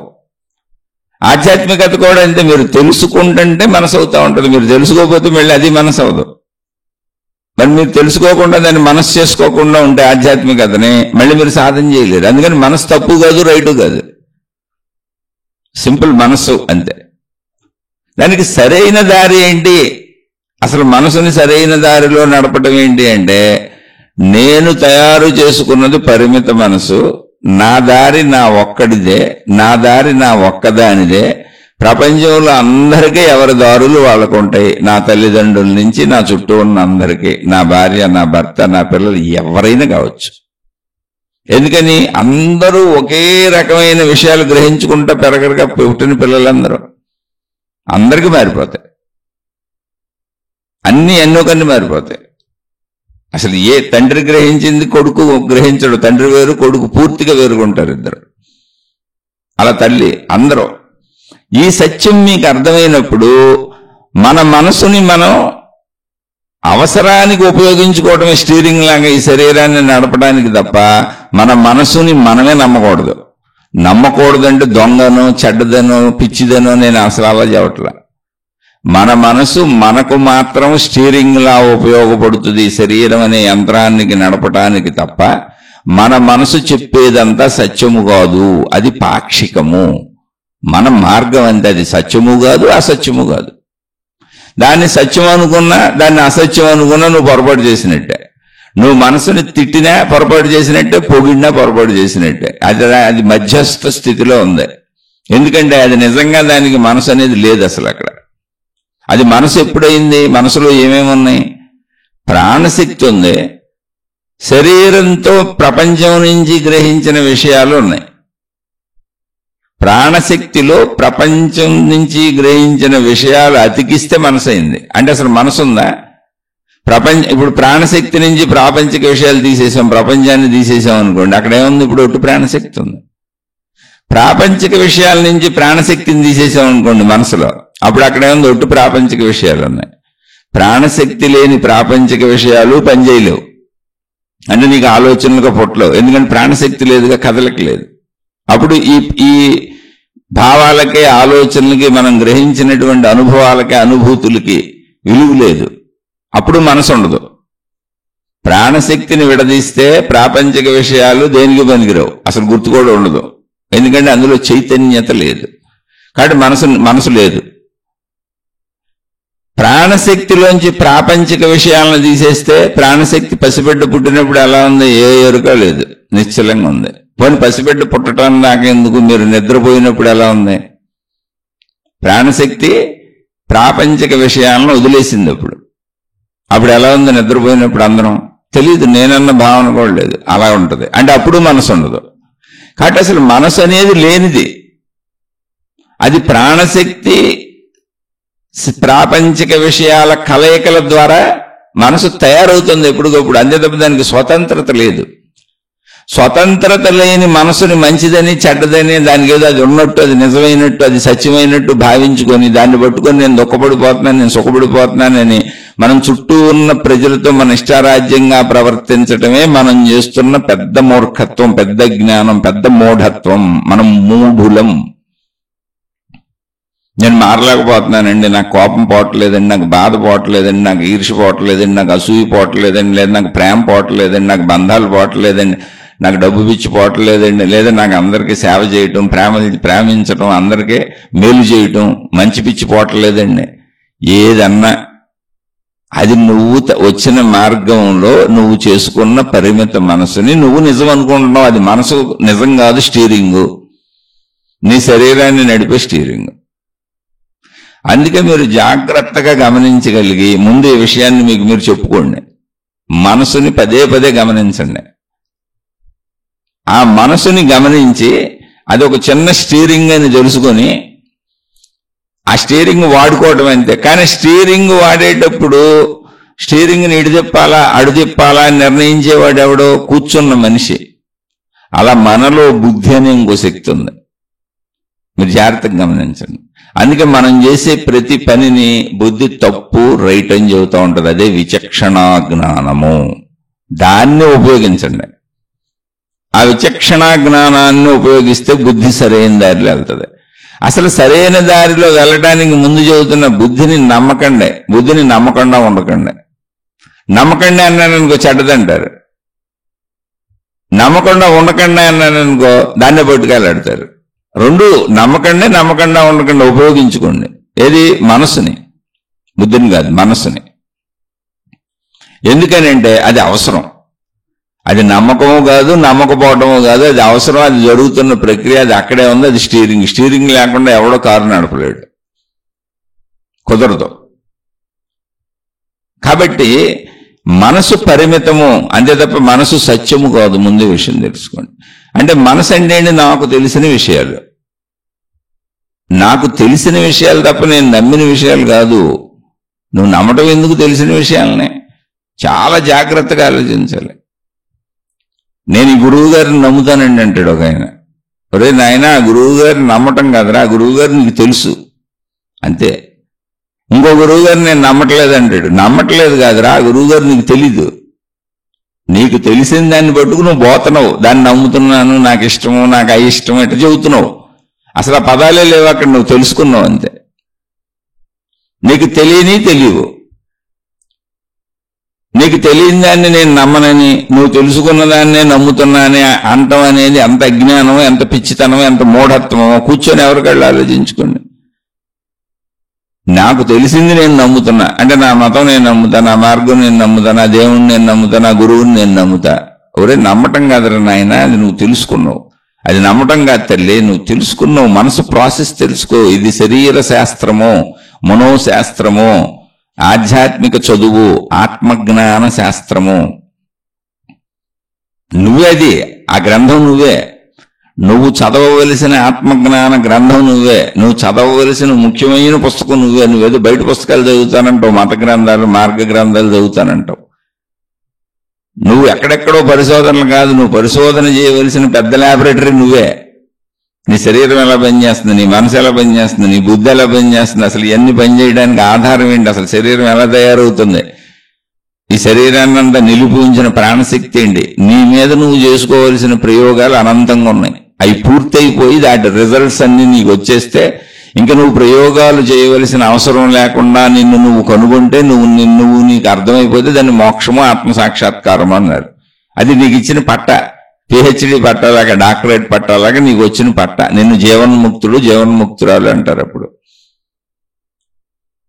ఈ మధ్యలో ఎవరికాళ్ళ పేర్లు పెట్టేసుకుంటే ఏం చేయాలి? మనసుని సరైన దారిలో అసలు నడపడానికి మూలం ఏంటి అంటే, అసలు మనసు సత్యం కాదని తెలుసుకోవడమే మూలం. ఎవరి మనసు సత్యం కాదు, అసత్యము కాదు. సత్యం కాదంటే అసత్యం అనుకోబాకండి. సత్యము కాదు, అసత్యము కాదు. నేను పుట్టిన ప్రదేశం నుంచి, ఆ ఇంటి నుంచి నేను సాగించిన ప్రయాణంలో నేను తెలుసుకున్న విషయాలు నాకు మనసుగా తయారైంది అంతే. అవి అబద్ధము కాదు, నిజము కాదు. అవి స్టీరింగ్ లాంటివి. నేను బతకడానికి అవసరమయ్యి, నేనెవరో నాకు తెలియాలి, నేను ఎక్కడ పుట్టానో తెలియాలి, నా తల్లిదండ్రులు తెలియాలి, నా జీవితం తెలియాలి, నా భౌగోళిక పరిస్థితులు తెలియాలి, నా వృత్తి వ్యాపార ఉద్యోగాలు తెలియాలి. ఇవన్నీ తెలుస్తూ జీవనం సాగించాలి అంటే ఆ మనసు అనేది ఉండాలి. కాబట్టి ఇక్కడ మనసు తప్పు కాదు, రైటు కాదు. శరీరం అనే యంత్రాన్ని కరెక్ట్గా నడుపుకోవడానికి అవసరమైనటువంటి స్టీరింగు. మనసు శరీరం కలిసిపోయి ఉంటాయి. మనసు లేకపోతే శరీరానికి మనుగడ లేదు, శరీరం లేకపోతే మనసుకు మనుగడ లేదు. ఈ రెండు అంతే. కాబట్టి ముందు చక్కగా గుర్తించి ఈ విషయాన్ని తెలుసుకొని, ఇది నేను తయారు చేసుకున్న మనసు, అందుకని నాకు ఇలా భయం అనిపిస్తుంది, బాధ అనిపిస్తుంది, దుఃఖం అనిపిస్తుంది, కష్టం అనిపిస్తుంది, ఇష్టం అనిపిస్తుంది, నష్టం అనిపిస్తుంది, లాభం అనిపిస్తుంది, ఇలా చేస్తే బాగుండు అనిపిస్తుంది, అలా చేయాలనిపిస్తుంది, ఇలా చేయకూడదు అనిపిస్తుంది. ఇలా ప్రతి దానికి అందరితో ఏదోటి మాట్లాడుతుంటాం, ఉదయం లేచిన దగ్గర నుంచి రాత్రి పడుకునే వరకు. ఒకే ఒక్కరోజు అలా అందరికీ చెప్పటం ఆపేయండి. ఏది ఎలా జరుగుతుందో ఊరికి చూడండి, మీ మనసు ఎలా స్పందిస్తుందో చెప్పేద్దామని. ఎవరేం చేస్తున్నా అలా కాదు, ఇలా ఎవరేం మాట్లాడుతున్నా అది కాదు ఇది. వాళ్ళు చెబుతుంది వాళ్ళ మనసులో వాళ్ళ దారి, వాళ్ళు నడిచొచ్చిన దారి గురించి చెబుతున్నారు. నువ్వు కాదు ఇది అంటే నీ మనసులో నువ్వు నడిచొచ్చిన దారి. అదేంటండి, ఎవరి దారిలో వాళ్ళు వచ్చి నా దారి కరెక్ట్ అంటారేంటి? వాళ్ళు ఆ దారిలో వచ్చారు, వీళ్ళు ఈ దారిలో వచ్చారు. ఈ విషయం అర్థమైన చోట ప్రపంచంలో ఘర్షణే ఉండదు. ఈ విషయం అర్థమైనటువంటి నిజమైనటువంటి ఇది కరెక్ట్గా అర్థమైన జీవన్ముక్తుడు వీలైనంత మౌనంగా ఉంటాడు. కానీ ఈ శరీరం అనే యంత్రాన్ని నడపాలి కనుక అప్పుడు మాట్లాడతాడు అంతే. అంతే తప్ప ఎవరికి ఘర్షణ చూడండి. మహాత్ములందరికీ ఇది అర్థమైంది. నా మనసు నేను చేసుకున్న సృష్టి తప్ప, అది కూడా ఈ అనంత సృష్టిలో ఒక చిన్న బుడగ తప్ప, నేను నడిచొచ్చిన దారి నా మనసు. అది సత్యం ఎలా అవుతుంది? అది నాకు సత్యం కాదు, ఇతరులకి సత్యం కాదు. ప్రపంచంలో నేను నడిచొచ్చిన ఒక దారి. అలా 800 కోట్ల మంది 800 కోట్ల దారుల్లో నడుస్తున్నారు. మనుషుల వరకు తీసుకుంటే, మొత్తం జీవరాశి తీసుకుంటే ఎన్ని 84 లక్షల రకాల జీవరాశులు అన్నారు. ఇంకెన్నున్నాయి? అన్నిటికీ ఒక్కొక్క దారి ఉంది. ఎన్నుంటాయి? అన్ని కోటాను కోట్ల దారులు ఉన్నాయి అంతే. అది దేని మనసు దానిది. ఈ మనసుకు ఆధారం విశ్వశక్తి. అందుకని మనసుకు అసలు ఎంటిటీ లేదు అక్కడ. మనసు అనేది ఎండమావురు లాంటిది. మనసు ఉందా అంటే నిజంగా లేదు, మనసు లేదా అంటే ఉంది. ఎలా ఉంది? ఎండమావురులాగా ఉంది. ఎండమావులు అంటే ఏంటి? నీళ్లు ఉన్నట్టు కనపడతాయి. నీళ్లు ఉన్నట్టు కనపడి నీళ్లు తాగుదాము అని వెళ్ళామనుకోండి, ఆ ఎండమావుల్లో నీళ్లు తాగుదామని వెళ్ళామనుకోండి, అక్కడ నీళ్లు ఉంటాయా? ఉండవు. కానీ మరి నీళ్లు ఉన్నట్టు కనపడినాయి కదా, నిజమే కదా, ఇది అబద్ధం కాదు కదా, చూశాను కదా, నేను కళ్ళతో చూసే కదా నీళ్లు తాగుదామని వచ్చాను అంటే, అది సూర్యరశ్మి నేలను తాకి మళ్ళీ తిరిగి ఆ సూర్యకిరణాలు నేలలోంచి ప్రసరించడానికి వీలు లేక రివర్స్ అయ్యి వెనక్కి తిరిగి అక్కడక్కడే ప్రసరిస్తున్నాయి. అప్పుడు అదంతా ఒక సరోవరంలా కనపడుతుంది మనకు, నీళ్లున్న ప్రదేశంలో. అదంతా నీళ్లున్నట్టుగా అది సూర్యరశ్మి. అది మనకు ఆ నీళ్ళలా కనపడుతుంది సూర్యరశ్మి, సూర్య వెలుగు. కారణం ఏంటంటే సూర్యకాంతి ప్రసరించడానికి ప్రదేశం లేక అది అడ్డగించబడి, సూర్యకిరణాలు నేల చేత అడ్డగించబడి వెనక్కి రిఫ్లెక్ట్ అయింది. మళ్ళీ ఆ రిఫ్లెక్షన్, సూర్యకిరణాల రిఫ్లెక్షన్ మనకలా అనిపిస్తున్నది. మనసు సేమ్ అంతే. ప్రాణశక్తి శరీరంతో ప్రాపంచిక విషయాలను గ్రహించి అనుభవిస్తున్నప్పుడు అవి ఎలా ఉన్నవి అన్నది తెలుస్తుంది. స్పర్శ ఎలా ఉంది, శబ్దం ఎలా ఉంది, రుచి ఎలా ఉంది, రంగు ఎలా ఉంది, అంటే దృశ్యాలు ఎలా ఉన్నాయి, వాసనలు ఎలా ఉన్నాయి తెలుస్తుంది. ఆ తెలిసినది అంటే ప్రాపంచిక విషయాలతో ప్రాణశక్తి సంయోగము తెలిసినది మనసుగా ఉంది. నిజంగా అక్కడ మనసు ఉందా అంటే లేదు. ప్రాపంచిక విషయాలను తీసేస్తే అంటే నిద్రలో మనసు ఏం జరుగుతుంది? విషయాలను వదిలేసింది. అప్పుడు అదేమైంది? ప్రాణశక్తి అయిపోయింది. అందుకని నేను అనే శరీర భావన కూడా లేదు. ఇది రోజు మన నిద్రలోనే ఉంది. దీనికి గ్రంథాలు చదవటం, పెద్ద పెద్ద గురువులను అనుసరించడం, పెద్ద పెద్ద మతాలను అనుసరించడం ఎందుకు? నేను నిద్రలోనే ఉందిగా. అది తప్పని అంటలా. అలా అసలు పెద్ద పెద్ద మతాలు, పెద్ద పెద్ద గురువులు చేసిన జ్ఞానబోధలు వాళ్ళని ఇలా పరిశీలించుకొని మనకు చెప్పారు. దాన్నే మనం మతాలుగా, మార్గాలుగా ఏర్పరుచుకున్నాం. మనం పరిశీలించుకోవట్లా. అది ప్రాబ్లం. వాళ్ళని పరిశీలించుకుంటేనే తెలిసింది వాళ్ళకి. లేకపోతే అలా తెలుస్తుంది వాళ్ళకి? ఆకాశం నుంచి ఎవరన్నా చెవులో చెబుతారేంటి? ఆ విధానాన్ని ఊహించుకున్న వాళ్ళు మహిమలో మాయలో అద్భుతాలు తయారు చేశారు. ఎవరో కనుక్కున్నారు దీన్ని, ఎవరికో తెలిసిపోయిందని. కానీ నీలో నువ్వే ఉన్నావు, నువ్వు నిద్రపోతున్నావు, బతుకుతున్నావు. అది నీ ప్రాణశక్తి, అది నీ శరీరం, అది నీ మనసు, అది నీ బుద్ధి. నీకెందుకు తెలీదు? ఎందుకు తెలియదంటే నువ్వు బుద్ధి లేదు కనుక, బుద్ధిని వాడలేదు కనుక, మనసే సత్యం అనుకొని పోతున్నావు కనుక నువ్వు మహిమలో మాయలో అద్భుతాలు తయారు చేసుకున్నావు. ఎవరికో ఏదో తెలిసిపోయిందని. ఇంకా అక్కడి నుంచి దేవుళ్ళను సృష్టించావు, మతాలు సృష్టించావు, మార్గాలు సృష్టించావు, నీకు తోచినవి అన్నీ సృష్టించుకుంటూ పోయావు. అసలు అది నువ్వే అని ఎలా తెలిసింది? ఆ వెళ్ళిన వాళ్ళకి తెలిసింది. ఎక్కడికి వెళ్ళారు? వాళ్ళే వెళ్ళారు, వాళ్ళు తెలుసుకున్నారు. ఇప్పుడు మనం చెప్పుకుంటున్నాంగా, నిద్రాస్థితిలో ప్రాపంచిక విషయాలను వదిలివేయటం వలన నేననే భావన కూడా పోయింది, శరీర భావన కూడా పోయింది. అప్పుడు మనసు ఉందా? లేదుగా మనసు. మరి ఏముంది? ప్రాణశక్తి ఉంది, శరీరం ఉంది. పసిబిడ్డగా ఉన్నప్పుడు దేంతో మొదలయ్యామో ప్రతిరోజు నిద్రలో దాని దగ్గరికి వెళ్తున్నాం. నిద్రాస్థితి అంతా అది ప్రాణశక్తి, శరీరమే ఉంటాయి. ఇంకా అక్కడ అంటే ఒక సత్యస్థితి. అది పుట్టినప్పుడు ఎలా ఉన్నామో అలా వెళ్తున్నాం. అలానే అదేం శాశ్వత సత్యం కాదు. శరీరం శిథిలం అయిపోద్ది. ఉన్నంతలో బెటర్గా విషయం తెలుసుకుంటున్నాం అంతే. ప్రాణశక్తి స్థితికి వెళ్తున్నాం నిద్రలో. అంటే ఏంటి? ఇప్పుడు ఎండమావుల్లో నీళ్లు ఎలా తాగలేమో, ఎండమావులకి కారణం సూర్యరశ్మి, భూమి. ఈ రెండింటి కలయిక నీళ్లున్నట్టు సృష్టి జరిగిందా కానీ నీళ్లు లేవు అనిపిస్తుంది. భ్రమ, మిథ్య, మాయ. అంటే ఉన్నది లేనిది ఉన్నట్టుగా అనిపించడం మాయ. ఒకటి ఇంకొకటిలా అనిపించడం, కనిపించడం భ్రమ. అదే మిథ్య. అంతే. దాని సత్యం ఏంటో తెలుసుకో. అది సూర్యకిరణం, ఇది నేల అని తెలుసుకుంటే అయిపోయింది. అంటే సింపుల్. సత్యాన్ని ఎలా తెలుసుకోవాలని బుర్రబద్దలు కొట్టుకోబాగా. ఈ మిథ్యకి, ఈ భ్రమకి, ఈ మాయకి మూలం ఏంటి అంటే సూర్యకిరణాలు, నేల. అక్కడే ఉంది సత్యం. భ్రమలోనే సత్యం ఉంది, మిథ్యలోనే సత్యం ఉంది, మాయలోనే సత్యం ఉంది. ఎందుకని? సత్యము లేకుండా అసలు మాయ, మిథ్య, భ్రమ ఏర్పడే అవకాశం లేదు. ఇప్పుడు అక్కడ ఒక తాడు పడి ఉంది, అది పాములా కనపడుతుంది. పాము అనుకొని కన్ఫ్యూజ్ అవుతున్నాం. అంటే తాడు అనేది అసలు లేకపోతే పాము అనేది ఉంది అనే భావనే రాదు నీకు. అంటే తాడు అనే సత్యం అక్కడ ఉండాలి. అప్పుడు పాము అనే భ్రాంతి కలుగుద్ది, పాము అనేటువంటి భ్రమ కలుగుద్ది, పాము అనేటువంటి మిథ్యాభావన కలుగుద్ది, పాము అనేటువంటి మనకి దాని పట్ల ఒక మాయాభావన కలుగుతుంది. మాయ అంటే ఏంటి? అక్కడ అది లేదు కానీ ఉన్నట్టుగా అనిపిస్తుంది. దాని పేరు అదే అజ్ఞానము. మరి జ్ఞానం ఎక్కడుంది? అక్కడే ఉంది, ఆ పాములోనే ఉంది. దగ్గరికి వెళ్ళి చూడు, దాన్ని కదిపి చూడు, అది పాము కాదు తాడని తెలుస్తుంది.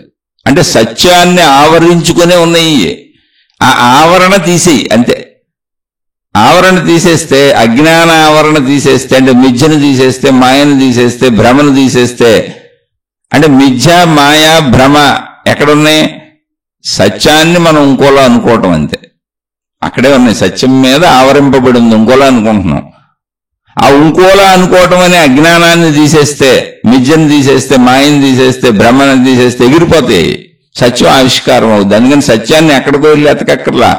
నువ్వు ఎక్కడ భ్రమపడుతున్నావో, ఎక్కడ మాయ ఉందో, ఎక్కడ మిథ్య ఉందో అక్కడే సత్యాన్ని ఎత్తుక్కో. ఎందుకని సత్యం మీదే అది ఆవరించి ఉంది. కాబట్టి నీలో నువ్వు ఎత్తుక్కోవడం ఎప్పుడు, నువ్వు ఎక్కడికి పరుగులు తీసినా కుదరదు విషయం. అయితే నీలో నువ్వు రావటానికి అన్ని పరుగులు తీసుకొని రా, వెళ్ళి అన్ని చోట్ల ఇది కాదు ఇది కాదు ఇది కాదు ఇది కాదు అని తెలుసుకుంటారు. అదే చెప్పారు, నేతి నేతి నేతి అంటే ఇది కాదు ఇది కాదు ఇది కాదు ఇది కాదు అని తెలుసుకుంటా తిరిగిరా. అన్ని తిరిగిరా, ప్రపంచం అంతా తిరిగిరా. ఎవరేం చెబితే అటు వెళ్ళి, మతాలకు వెళ్ళి, మార్గాలకు వెళ్ళి, దేవుళ్ళకి వెళ్ళి, విధానాలకు వెళ్ళి, సాధనలకు వెళ్ళి, పద్ధతులకు వెళ్ళి అన్ని చేసుకుంటారా. అన్ని నీకు మొత్తానికి తీసుకొచ్చి నేను సత్యంలో కూర్చోబెడతాయి. అదే తెలుస్తుంది. ఎల్లు అవన్నీ చెయ్యి, ఎవరేం చేయాల్సిందే.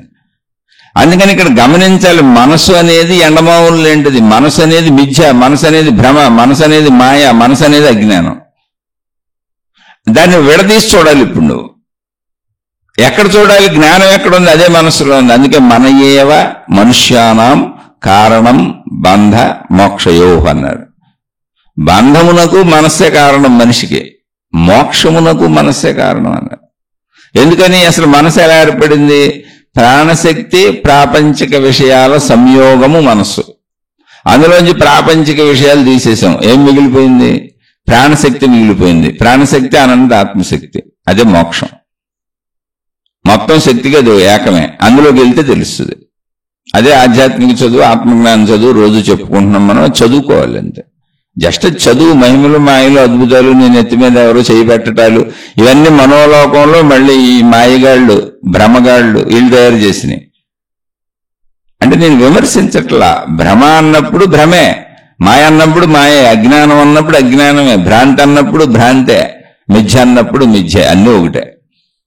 అందులో చిక్కుకుపోయిన వాళ్ళు తయారు చేసినాయి ఇవన్నీ అంతే. మహిమలు మాయలు ఎట్టుంటాయి? అది నువ్వే అయితే, అది నువ్వే అయినప్పుడు మహిమలు మాయలు ఎలా ఉంటాయి? అసలు ఒకళ్ళు చెబుతున్నప్పుడు విషయం నీకు అర్థం అవటం మహిమ కదా. ఒకళ్ళు మాట్లాడుతున్నప్పుడు ఆ శబ్దం నీ చెవి దాకా వచ్చి నీ చెవి గ్రహించడం, నీ చెవినే మాంసపు ముద్ద గ్రహించడం మహిమ కాదు. నీ కళ్ళనే మాంసపు ముద్ద చూసి దృశ్యాలను గుర్తుపెట్టుకోవడం మహిమ కాదు. నువ్వు తిన్న ఆహారం అనేక రకాల పరివర్తనాలు చెందుతూ నీ శరీరాన్ని నిలిపి ఉంచి మళ్ళీ నేను పిల్లలు పుట్టించే స్థితికి తీసుకెళ్లి స్త్రీ పురుష ఆకర్షణ కలిగి ఇదంతా మహిమలు కాదు. అసలు ఆకర్షణలు ఉండటం ఏంటి? ఇదేంటి? తిన్న ఆహారం రక్తం అవటం ఏంటి? మీ శరీరం నిలబడటం ఏంటి? ఇదంతా మహిమ కాదు. మహిమ అయితే మొత్తం నీ జీవితం అంతా మహిమ నిండిపోయింది. నువ్వేదో ఎట్టెట్ట చేతులు తెప్పి బూది సృష్టిస్తే, ఉంగరాలు సృష్టిస్తే, జబ్బులు తగ్గిస్తే, రోగాలు తగ్గిస్తే అవన్నీ నీ మనోలోకపు భ్రాంతులు, మిథ్య, మాయ. అసలు అటు జోలికి వెళ్ళబాక. వెళ్తే నీకు ఆత్మజ్ఞానం రాదు. వెళ్తావా అందులో పడి కొట్టుకు, అది మనోలోకం. మనోలోకంలో ఇప్పుడు నా మనసే కరెక్ట్ అనుకొని మనం బతుకుతున్నాంగా. అందుకని జాగ్రత్తగా పరిశీలించుకో. మనసు అనేది అసలు లేదు, కానీ లేదంటే ఉంది. ఈ శరీరం అనే యంత్రమును నడపడానికి మనసు స్టీరింగ్ లాంటిది. ఎందుకని? ఈ శరీరము గ్రహించినటువంటి విషయాలు, ఈ శరీరం ఎలా నడవాలి, ఎలా నడపాలి అనేటువంటి విషయాలు మొత్తం ఆ మనసులోనే ఉన్నాయి. అదే స్టీరింగ్, శరీరానికి ఉపయోగపడుతుంది. ఇప్పుడు ఆ మనసులో ఉన్నటువంటి శరీర సంబంధిత విషయాలన్నీ, ప్రాపంచిక విషయాలన్నీ తీసేస్తే అది ప్రాణశక్తిగా మోక్ష స్థితిలో ఉంటుంది. అప్పుడు దాన్ని మనసు అనరు, అది శక్తి, ప్రాణశక్తి. అది మన ప్రాణశక్తి అని ఎందుకంటున్నామంటే మనం ప్రాణిగా నన్ను ఒకటిగా నేను భావించుకుంటున్నాను కనుక అలా అంటున్నాం. కానీ అదే అనంత ఆత్మశక్తి. అది శక్తి భావనలోకి వెళ్ళినప్పుడు నీకు ఎరుకవుద్ది అంతే. ఆ వెళ్ళటానికే మనం ఈ చదువు అంతా చెప్పుకుంటున్నాం, ఈ చదువుకుంటున్నాం. మహాత్ములు అందించినటువంటి ఈ ఆత్మజ్ఞాన చదువు, ఆధ్యాత్మిక చదువు చదువుకుంటున్నాం. కాబట్టి మనసుని జాగ్రత్తగా వాడుకోవటం రావాలంటే మనసుని నమ్మకండా ఉండకండి. మనసుని ఎంత నమ్మాలి అంటే శరీరాన్ని నడపడానికి అవసరం అంతే. ఇప్పుడు నేను కాలు వేయాలంటే ఎక్కడ వేయాలి అని చూసుకొని నడుస్తాను. అలా నాకు అవసరమైంది, నేను ఏం తింటాను, ఏం తాగుతాను, ఎక్కడ పడుకుంటాను, నా తల్లిదండ్రులు ఎవరు, నా ఇల్లు ఏంటి, నా కుటుంబం ఏంటి, నా భార్య పిల్లలు ఏంటి, నా వృత్తి వ్యాపార ఉద్యోగాలు ఏంటి, అసలు నేనెవరు, నేను చేసేది ఏంటి, నేను బతికేది ఏంటి, చచ్చే వరకు గుర్తుండేది మనసు. అది లేకపోతే ఇది నడక కుదరదు. అలా అవసరానికి నడుపుకు అంతే. అది మంచిది కాదు, చెడ్డది కాదు, అది స్టీరింగ్ అంతే. మనసుకు అసలు స్వతంత్ర ప్రతిపత్తి లేదు, దాని స్వతంత్ర ప్రతిపత్తే లేదు. దానిలో ఉన్న శక్తి ప్రాణశక్తి, దాన్ని కాదు అది. దానిలో ఉన్న విషయాలు ప్రాపంచికాలు. ఈ రెండు విడదీసేస్తే మనసు అనేది లేదు. ఇప్పుడు ఒక అబ్బాయి ఒక చోట ఉన్నాడు, ఒక అమ్మాయి ఒక చోట ఉంది. వాళ్ళిద్దరూ పెళ్లి చేసుకోవాలా. అప్పుడు ఏమన్నారు, అబ్బాయి అమ్మాయి ఎవరింట్లో వాళ్ళు పెరుగుతున్నారు, మా అబ్బాయి అంటారు, మా అమ్మాయి అంటారు, ఎవరి లోకంలో వాళ్ళు పెరుగుతున్నారు. ఇప్పుడు వీళ్ళిద్దరికి కలిపి పెళ్లి చేశారు. పెళ్లి చేయగానే మొగుడు పెళ్ళాలన్నారు, భార్యాభర్తలు అన్నారు. మొగుడు పెళ్ళాలు భార్యాభర్తలు అనగానే వాళ్ళ కొడుకు వీళ్ళ అమ్మాయి మాయమైపోయారా? మాయమవలేదుగా. ఈ మొగుడు పెళ్ళాలు అయింది ఎవరు, ఈ భార్యాభర్తలు అయింది ఎవరు? వాళ్ళ కొడుకు వీళ్ళ కూతురే. అంటే వాళ్ళ కొడుకు అలాగే ఉన్నాడు, వీళ్ళ కూతురు అలాగే ఉంది. కానీ ఇప్పుడు వీళ్ళకి ఎక్స్ట్రా ఏమైంది, మళ్ళీ ఇంకోటి జరిగింది. వీళ్ళకు కోళ్ళు వచ్చింది, వాళ్ళకు అల్లుడు వచ్చాడు. వీళ్ళిద్దరూ మొగుడు పెళ్ళాలు అయ్యారు, భార్యాభర్తలు అయ్యారు. ఇదంతా వ్యావహారికంగా ఏర్పరుచుకున్నటువంటి పదములే తప్ప కొడుకు కూతురు ఎక్కడైనా మాయమైపోయారా? అలా ఏర్పడింది మనసు అంతే. జస్ట్ ఊరికి అలా ఏర్పడింది మనసు. దాన్ని విడదీసేస్తే ఇప్పుడు మొగుడు పెళ్ళాలు గొడవలు వచ్చి విడిపోయారు అనుకోండి, భార్యాభర్తలు విడిపోయి విడాకులు తీసేసుకున్నారు, ఎవరి జీవితం వాళ్ళు బతికేస్తున్నారు అనుకోండి. మళ్ళీ వాళ్ళ అమ్మాయి వాళ్ళ ఇల్లు, వీళ్ళ అబ్బాయి వీళ్ళు అంతే. మొగుడు పెళ్ళాలు లేరు అక్కడ. ఎప్పుడైతే వీళ్ళు విడిపోతారో అక్కడ మొగుడు పెళ్ళాలు ఉండరు, భార్యాభర్తలు ఉండరు. కానీ వాళ్ళ అబ్బాయి ఎప్పుడూ ఉంటాడు, వీళ్ళ అమ్మాయి ఎప్పుడూ ఉంటుంది, భార్యాభర్తలు ఉండరు. ఆ మనసు అలాంటిది. కలయికల చేత ఏర్పడింది మనసు. శరీరం ఉన్నంత వరకు అది అవసరం, శరీరాన్ని నడిపేది అంతే. కాబట్టి మనసుని సత్యము అని నమ్మొద్దు. మనసు సత్యం కాదు, నీకు సత్యం అంతే. అది కూడా నీకు సత్యం కాదు, నీకు అవసరము అంతే తప్ప సత్యం కాదు. అందుకని నాదే సత్యం అని అసలు ఎవరితో వాదించకండి, అది చెప్పేది. మీరు ఎవరితో వాదించిన ఆఖరికి చిన్న పిల్లడు ఒక 40-50 ఏళ్ల తండ్రి అండి, ఒక 5 ఏళ్ల కొడుకు చెబుతున్నాడు అనుకోండి, ఊరుకుని ఒక 40-50 ఏళ్ల తండ్రి ఒక 5-10 ఏళ్ల కొడుకు చెబుతున్నాడు నాదే సత్యం అని. ఆ కొడుకు చెబుతున్నాడు కాదు నాదే సత్యం అని. అది తప్పే, చెప్పకూడదు తండ్రి.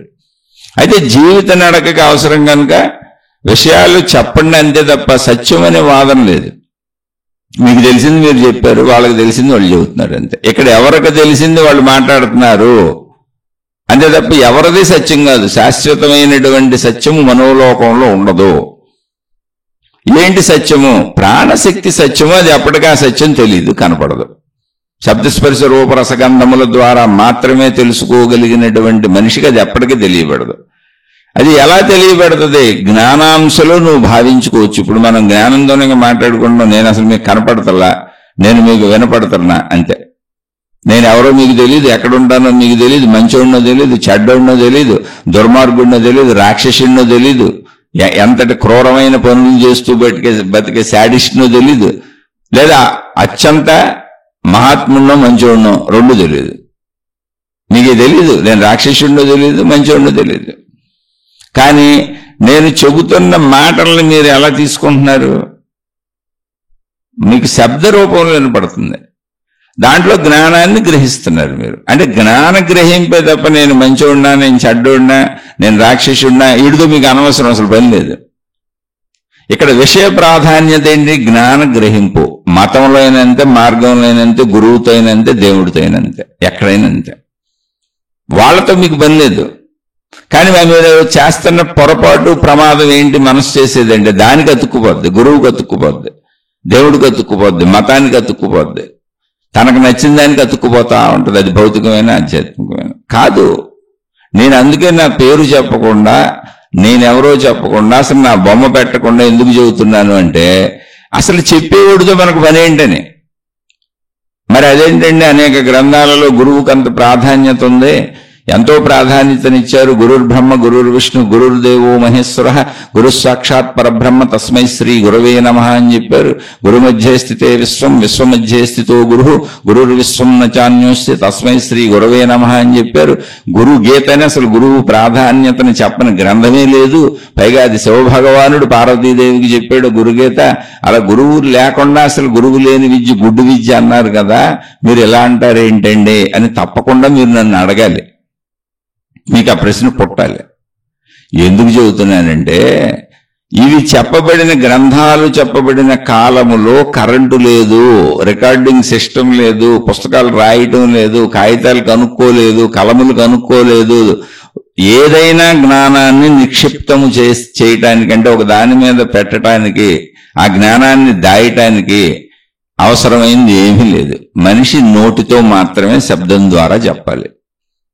అందుకని ఎవరైతే తాను తెలుసుకున్నటువంటి విషయాలను, అంటే ఇప్పుడు నేను మీతో మాట్లాడుతున్నట్టుగా, అంటే నేను గురువునని కాదండి, మామూలుగా నేను మీతో మాట్లాడుతున్నట్టుగా మీరు విషయాలు వింటున్నట్టుగా, అప్పుడు మనిషే మనిషికి చెప్పాలి. ఇప్పుడు కూడా నేను మనిషిని చెబుతున్నా, కానీ ఇప్పుడు రికార్డింగ్ సిస్టమ్ వచ్చింది, కరెంట్ వచ్చింది, దీన్ని రికార్డ్ చేయొచ్చు. దీన్ని తీసుకెళ్లి ఆ యూట్యూబ్లో పడేస్తే నేను ఒక్కసారి చెబితే మీరు ఎన్ని కోట్ల సార్లైనా దాన్ని వింటూనే ఉండొచ్చు. దానికి అమరత్వం వచ్చేసింది. ఇప్పుడు ఈ మాటలకి, ఈ పదాలకి, ఈ శీర్షికకి అమరత్వం వచ్చేసింది. నేను చచ్చిపోతాను, కానీ ఈ శీర్షిక ఎప్పుడూ అక్కడే ఉంటుంది, ఎప్పటికే ఉంటుంది. ఎందుకంటే అటువంటి విధానంలో మనం కనుక్కున్నాం. మనిషి నాగరికతను డెవలప్ చేసుకుంటూ వెళ్ళి కరెంట్లు, విధానాలు, అలా తన సృష్టి ఒకటి తయారు చేసుకుంటూ వచ్చాడు ప్రపంచంలో. మరి ఇంతకు ముందు గ్రంథాలు ఉన్నప్పుడు ఆ గ్రంథాలు ఏ కాలమో వెళ్ళి చూడండి, ఏ కాలంలో చెప్పబడిని, ఏ కాలంలో లిఖించబడిని, గ్రంథకాలం ఏంటి అని విని చూసుకురండి. వేదకాలం దాకా వెళ్ళండి. నేను ఎప్పుడూ గ్రంథాలను తప్పుపట్టట్లా, మహాత్ముల్ని తప్పుపట్టట్లా, మతాలను తప్పుపట్టట్లా, కానీ వాటిలో ఉన్న సత్యతను అర్థం చేసుకోండి. నువ్వే ప్రధానం. నువ్వు ప్రధానంగా అన్నప్పుడు వాటికి విలువ లేదు. నువ్వు లేకపోతే అసలు వాటికి విలువ లేదు. అసలు నువ్వు నిద్రపోతే ప్రపంచమే లేదు. ఇప్పుడు కూడా నువ్వు కళ్ళు మూసుకొని రెప్ప కొడితే ప్రపంచమే లేదు. రెప్పపాటులో ఎగిరిపోయే సృష్టిది. కళ్ళు మూసుకొని అలా రెప్ప కొట్టు కూర్చోండి, నేనన్న ఒక్క స్ఫురణ తప్ప ఏమీ లేదు ఎదురుగా. మొత్తం సృష్టి ఎగిరిపోయింది, కానీ నేనన్న స్ఫురణ ఉంది. అంటే నువ్వే ఉంటావు. ఇప్పుడు ఆ స్ఫురణే మిగిలి ఉంటుంది. దాన్నే ఆత్మజ్ఞానం అన్నాడు. ఆఖరికి మిగిలి ఉంది ఏంటయా ఇక్కడంటే ఎరుక, స్ఫురణ. ఇలా ఉన్నా అలా ఉన్నా అని కూడా లేదు, జస్ట్ స్ఫురణ ఉంది అంతే. ఉన్నాను, అది ఉన్నానని కూడా అనుకోదు, సజీవత్వం ఉంది అక్కడ. అందుకని చెబుతున్న కించపరచడానికి కాదు. ఇప్పుడు వేదకాలానికి వెనక్కి వెళ్ళిపోతే కరెంటు లేవు, కనీసం రాయటానికి పేపర్ లేదు, పెన్ను లేదు, ఎలా రాయాలో తెలియదు, అక్షరాలు లేదు, లిపి లేదు, భాష తయారవ్వలేదు. రాయాలంటే భాష ఉండాలి కదా, అక్షరాలు ఉండాలి కదా. అప్పుడు తయారైనాయి. ఎందుకని మనిషి ఎప్పుడు ఉన్నాడు, మనిషికి భావాలు ఎప్పుడు ఉన్నాయి. మనిషి తనకి లోపల భావోత్పత్తి, మనిషి మొట్టమొదటి మనిషి ఎప్పుడున్నా అప్పటి నుంచి అది ఉంటుంది. ఇప్పుడు మనకున్నాయన్నీ అలాగుంటాయి. అది సంబంధ బాంధవ్యాలు ఎలా సైకిల్తో మాట్లాడుకున్నారో, అరుచుకున్నారో, కరుచుకున్నారో మీరు చూడండి, సినిమాల్లో చూపిస్తూ ఉంటారు. అడవిలో ఉన్న ఆటవిక మనుషులు వాళ్ళ భాషల్లో మాట్లాడుకుంటూ ఉంటారు. ఎవరి భాష. ఇప్పుడు మనకు కూడా ప్రపంచంలో అనేక భాషలు ఎందుకు వచ్చినాయి, మనం తయారు చేసుకున్నాం. ఎవరికి నచ్చింది వాళ్ళు ఆయా ప్రాంతాల్లో తయారు చేసుకున్నారు. భాష ఎందుకు? కమ్యూనికేషన్ కోసం. అంటే ఒక మనిషి చెప్పేది ఇంకో మనిషికి అర్థం అవడం కోసం, భావ వ్యక్తీకరణ ఎదుట వ్యక్తికి అర్థం అవడానికి భాషను చేసుకున్నాం. అలానే ఇప్పుడు చూడండి, శబ్దం లేకపోయినా, భాష లేకపోయినా మగోళ్ళు మాట్లాడతారు, అర్థమవుతుంది. సైకిల్ ద్వారా అర్థమవుతుంది, భావ వ్యక్తీకరణ అది. దానికి ఇంకా ఈజీగా భాషలు తయారు చేసుకున్నాం అంతే మనం.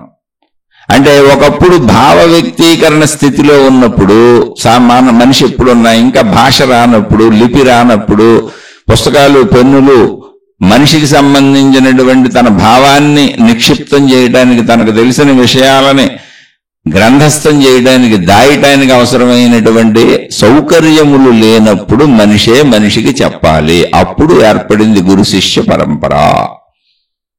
అందుకని చెబుతున్నా, అప్పటి గ్రంథాలు అవన్నీ. అప్పటి గ్రంథాలలో గురువుకు ప్రాముఖ్యత ఎందుకు ఇచ్చారు, గురువుని ఎందుకు అనుసరించమన్నారంటే చెప్పేవాళ్ళు లేకపోతే అసలు నీకు తెలియదు కదా. అందుకని చెప్పేవాడు ఎవరు? మనిషే కదా, నీలాంటి మనిషే. కానీ నీకు ముందు ఆ జ్ఞానాన్ని గ్రహించాడు, చెబుతున్నాడు. కనుక ఆ మనిషిని మెప్పించకపోతే మళ్ళీ ఆ మనిషికో మనసు ఉంటుంది, నీలాంటి మనిషిగా. కాబట్టి ఆ మనిషిని మెప్పించి అతనికి సేవ చేసి, అతను ఆమె సేవ చేసి మెప్పించి, అంటే అతని మనసు నొచ్చుకోకుండా ప్రవర్తించి అతని మనసుకి నీ మీద సదభిప్రాయం కలిగి నీకు చెప్పాలని అనిపించేలా నువ్వు అక్కడ ప్రవర్తించాలి. అంటే నీకు అసలు ఏమీ తెలియదు కాబట్టి దేవుడి గురించే చెబుతాడు, శక్తి గురించి చెబుతాడు కాబట్టి అతన్నే దేవుడు అనేసుకున్నారు. ఎక్కడ ఏ దేవుడు కనపడ్డు కాబట్టి అంత పవిత్ర భావనతో, అంత గౌరవ భావనతో అతను గాని ఆమె గాని ఆ గురువు అనే పోస్టులో ఉన్న వాళ్ళ దగ్గర నువ్వు ఉండకపోతే వాళ్ళు చెప్పరు. ఎందుకని సామాన్య మనుషులు కోపతాపాలు వచ్చేస్తాయి కదా. మనిషికి గురువు అయినా మనిషికి మనసు ఉంటుంది కదా. అన్నం తింటున్నాడు, తాగుతున్నాడు, తిరుగుతున్నాడు, అన్నీ కావాలి కదా. అందుకని ఆ గురువుకి సేవలు కూడా చేయమన్నారు. ఎందుకని మళ్ళీ వాళ్ళు బతకాలిగా, వాళ్ళకి మళ్ళీ తినడానికి కావాలి, బతకడానికి కావాలిగా. వాళ్ళకి నీళ్ళ కుటుంబం ఉంటుందిగా, వాళ్ళకి కోరికలు ఉంటాయి. అందుకని నువ్వు సేవ చేసి కొంచెం వాళ్ళకే పండో ఫలమో ఇచ్చి వాళ్ళ అవసరాలు తీరిస్తే కొంత సమయం మిగిల్చుకొని నీకు చెబుతారు. అంతకంటే అందులో పెద్ద లాజిక్ లేదు, పెద్ద మ్యాజిక్ లేదు. ఇప్పుడు ఎందుకు? అప్పుడైనా వ్యక్తి గురువు ఎవరయ్యారు జాగ్రత్తగా ఆలోచించండి. గురువు ఎవరయ్యారు? అప్పుడు కూడా ఎవరిని గురువు అని పిలిచారు? ప్రతి మూర్ఖుణ్ణి గురువు అని పిలిచారా? కాదు. ఎవరైతే అనంత ఆత్మతత్వాన్ని, దైవీ తత్వాన్ని ప్రజలకు అందించి ప్రజలను సన్మార్గంలో నడుపుతారో, ఎప్పుడు గుర్తుపెట్టుకోండి, మంచి మార్గంలో, ధర్మ మార్గంలో నడిపేటువంటి ధర్మబోధలు, జ్ఞానబోధలు చేస్తారో, ఎదుట వాణ్ణి సన్మార్గంలో నడపగలుగుతారో అటువంటి వాణ్ణి గురువు అన్నారు. అలా నడవడానికి సిద్ధమై వెళ్ళిన వాణ్ణి శిష్యుడు అన్నారు. ఇద్దరికి అర్హతలు ఉన్నాయి. ఇక్కడ రెండు సన్మార్గమే. సన్మార్గంలో నేను నడవాలి అని అనుకోవాలి, అదే జ్ఞాన మార్గం. సన్మార్గంలో వీళ్ళని నడిపించాలి అని గురువు అనుకోవాలి. వీళ్ళిద్దరూ ఒక చోట కూర్చోవాలి. ఎందుకని? చెప్పుకోవడానికి నోటితో చెప్పడం తప్ప అప్పుడు ఫెసిలిటీస్ లేవు. అంటే అప్పుడు కూడా గురువు ఎవరంటే జ్ఞానము, వ్యక్తి కాదు. ఆ వ్యక్తిలో ఉన్న జ్ఞానం నోటి ద్వారా వస్తుంది. అయితే వ్యక్తి కాబట్టి మరి చెప్పేది అతను బతకాలి కాబట్టి, లేదా ఆమె బతకాలి కాబట్టి వాళ్ళకి సేవలు చేసి మెప్పించి వాళ్ళకు మనసు ఉంటుంది కాబట్టి కొంచెం మంచి అభిప్రాయం నీ మీద ఏర్పరుచుకో, అప్పుడు నీకు చెబుతారు. దానికి తోడు సేవలు కూడా చేయి. ఎందుకంటే వాళ్ళకి అన్నం కావాలి, తిండి కావాలి కదా. మరి నీకు చెబుతా కూర్చుంటే అన్నీ వాళ్ళకి దొరకవు కదా. అందుకని వినే శిష్యులందరూ వెళ్ళి వాళ్ళకి తొణమో పణమో ఇచ్చుకోండి అని చెప్పారు. కానీ అప్పుడు కూడా వ్యక్తి గురువు కాదు, ఆ వ్యక్తి చెబుతున్న జ్ఞానమే గురువు. ఎప్పుడు జ్ఞానమే గురువు. ఇప్పుడు మనకు అన్ని ఫెసిలిటీస్ వచ్చేసినాయి, పుస్తకాలు వచ్చేసినాయి, చక్కగా మన రికార్డింగ్ సిస్టమ్స్ వచ్చేసినాయి, అద్భుతంగా వచ్చేసినాయి. ఎక్కడెక్కడ ప్రపంచవ్యాప్తంగా ఉన్నటువంటి ఎవరైనా సరే తమ జ్ఞానాన్ని ప్రజలకు అందించేయచ్చు. మనిషితో ప్రాముఖ్యత లేదు. కాబట్టి ఇప్పుడు గురువుతో అసలు నీకు అవసరం లేదు. ఎందుకని? ఎప్పుడు జ్ఞానమే గురువు. గురువు వ్యక్తిగా అవసరం లేదు, జ్ఞానంగా గురువు అవసరం. ఇప్పుడు గురువు ఎవరంటే అసలు జ్ఞానం గురువు, వ్యక్తి గురువు కాదు. అప్పుడు కూడా జ్ఞానమే గురువు, వ్యక్తి గురువు కాదు. ఇప్పుడు వ్యాస మహర్షిని గురు పూర్ణిమగా చేసుకుని వ్యాస పూర్ణిమని మొత్తంగా గురువు, ప్రపంచానికే గురువుగా ఆయన ఎందుకు పెట్టారు? ఆ మొత్తం జ్ఞానం అందించింది ఆయన కాబట్టి. వ్యాస పూర్ణిమని ఎందుకు చేస్తున్నారు? దాన్నే గురు పూర్ణిమని ఎందుకు పిలుస్తున్నారు? ఇప్పటికే అది ఎందుకు జరుపుతున్నారు? అది ఆచారంగా, సాంప్రదాయంగా వ్యాస మహర్షి కాలం నుంచి దాన్ని ఎందుకు తీసుకొచ్చారు అంటే అసలు మొత్తం మనం చెప్పుకుంటున్న జ్ఞానానికి మూల పురుషుడు ఆయనే కనుక. మన తరాలకే వెనక నుంచి వచ్చిందన్నంతా మన తరాలకు అందేలా నిక్షిప్తం చేసి దాసి దానికి ఒక పద్ధతి పెట్టి దాన్ని రిఫైన్ చేసి ఫైన్ మార్గంలో మనం దాన్ని గ్రహించడానికి వీలుగా అనేక రకాలుగా అందించారు. మళ్ళీ ఒకటి కాదు, వేదములుగా అందించారు. ఋగ్వేద, యజుర్వేద, సామవేద, అథర్వణ వేదాలని విభజించి నేర్చుకోవడానికి అనువుగా, చదువుకోవడానికి అనువుగా, తెలుసుకోవడానికి అనువుగా వాటిని తయారు చేశారు. మళ్ళీ తయారు చేసింది వేద రూపంలో ఇంత సంపూర్ణ జ్ఞానంగా ఉంటే వీళ్ళకి తెలియట్లేదులే అని చెప్పి అష్టాదశ పురాణాలు రచించారు. అంటే కథలుగా, విషయాలుగా 18 పురాణాలు రచించారు.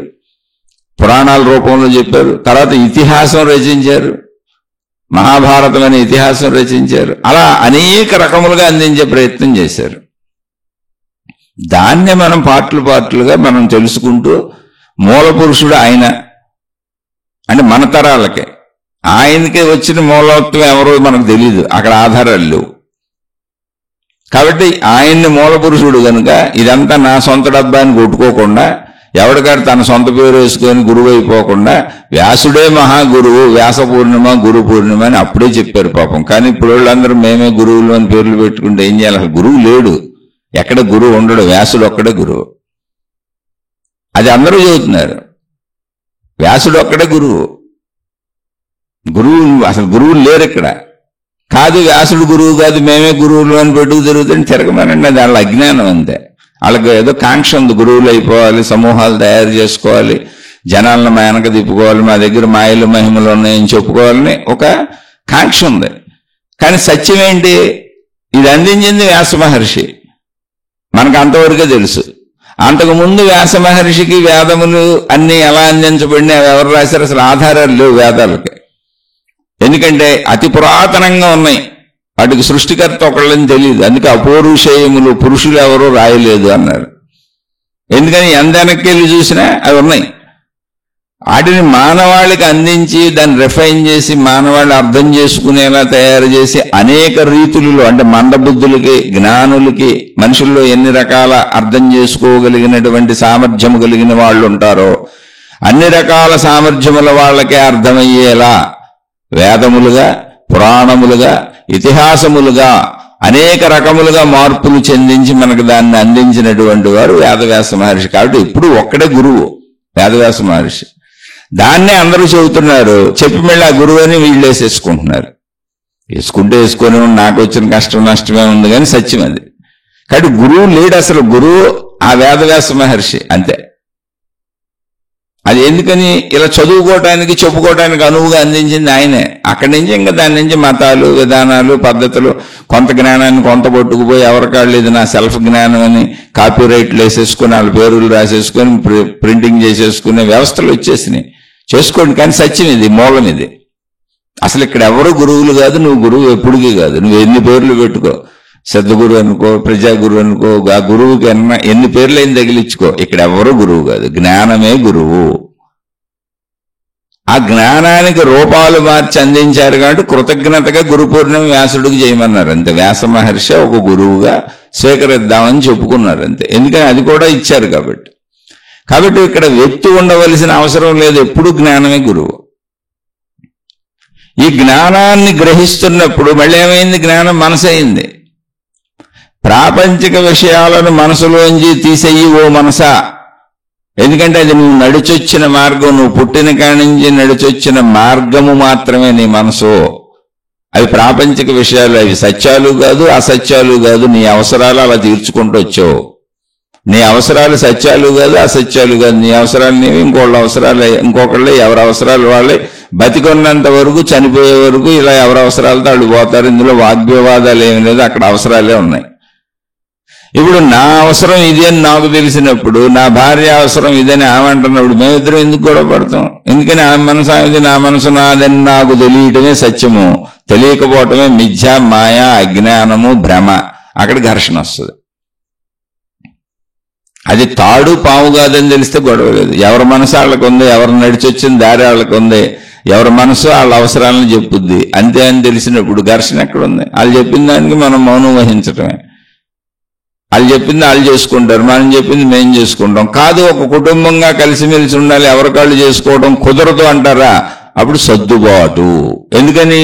మనసులు ఇన్ని ఉన్నాయని తెలుసుగా. కుటుంబంలో ఎవరి మనసులాళ్లే, ఎవరి దారులాళ్లే, ఎవరి గ్రహింపులాళ్లే, ఎవరు నడిచొచ్చిన దారి వాళ్ళదని తెలిసినప్పుడు అందరం కలిపి ఎవరు అడ్జస్ట్ అవ్వగలమో, ఏం చేయగలమో అది చేసుకోవడం. అది మీ కుటుంబంలోనంతే, ప్రపంచంలోనంతే. ఇలా ఇది మనసుని సరైనటువంటి దారిలో నడపడానికి మూలం ఏంటి అంటే, అసలు మనసు అనేదే లేదని తెలుసుకోవటం మూలం. మనసును ఒకవేళ సరైన దారిలో నడపాలి అంటే నా మనసే సత్యం, నీ మనసు అబద్ధం అనకుండా ఉండటమే నిజం. అందరినీ అంగీకరించటమే, అన్నిటినీ అంగీకరించటమే, సర్దుబాటుతో కుటుంబాన్ని నడుపుకోవటం. ఇది అర్థమైనప్పుడు అసలు నీకు దుఃఖం ఎందుకు వస్తుంది, ఘర్షణ? నిజం చెప్పండి. నిజంగా అర్థమయ్యి నా దారిలో నేను వచ్చాను, వాళ్ళ దారిలో వాళ్ళు వచ్చారు, ఎవరి దారిలో వాళ్ళు వెళ్తున్నాం, ప్రపంచంలో అందరం గ్రహిస్తున్న దారులు మాత్రమే మనసు అవుతుంది. నా కొడుకైనా, నా కూతురైనా, నా భర్త అయినా, నా భార్య అయినా, నా తోటోళ్ళు ఏ మనుషులైనా అన్నప్పుడు ఎదుటి వాళ్ళు ఏదో చెప్పినప్పుడు అది వాళ్ళ దారి, వాళ్ళు నడిచొచ్చిన దారి, అది వాళ్ళ మనసు, వాళ్ళ మనసు వాళ్ళు చెబుతున్నారు, నా మనసు వాళ్ళకి ఎందుకు అర్థమవుద్ది, అలాగే వాళ్ళ మనసు నాకు అర్థమవుతుంది, కానీ చెబుతున్నారు కాబట్టి ఇప్పుడు అర్థమవుతుంది కనుక ఇందులో ఘర్షణే ఉంది. నీ దారి నీది, నా దారి నాది అన్నప్పుడు మౌనంగా కదా ఉంటాం. లేదా కుటుంబం కలిసి చేయాల్సిందంటే సర్దుకోవాలి, ఎవరితో అయినా, బయట అయినా ఇంట్లో అయినా. అంతే తప్ప ఘర్షణ ఎలా పుడుతుంది? అసలు ఘర్షణ ఎప్పుడు పుడుతుంది అంటే ఆ విషయం నీకు తెలియదు కాబట్టి, నీది అజ్ఞానం కాబట్టి. నీలో జ్ఞానం, వెలుగు అంటే ఇంతే. మనసే ఎలా ఏర్పడిందో తెలుసుకో. వెలుగు అంటే పైనుంచి వచ్చి నీలో దూరిపోయే ఉండవు. నిన్ను నువ్వు తెలుసుకుంటే చాలు, ఎప్పుడు తెలుసుకోవటమే. కాబట్టి ఇప్పుడు ఒక్కరోజు అసలు ముందేం చేస్తారంటే, ఒక్కరోజు ఉదయం లేచిన దగ్గర నుంచి రాత్రి పడుకునే వరకు ఎవరేం మాట్లాడుతున్నా, ఎవరేం చేస్తున్నా తిరగండి, అన్నీ చేయండి, బయటికి వెళ్ళండి, తిరగండి, మొత్తం చేయండి, కానీ ఏమి చెప్పకండి, వింటా ఉండండి అంతే.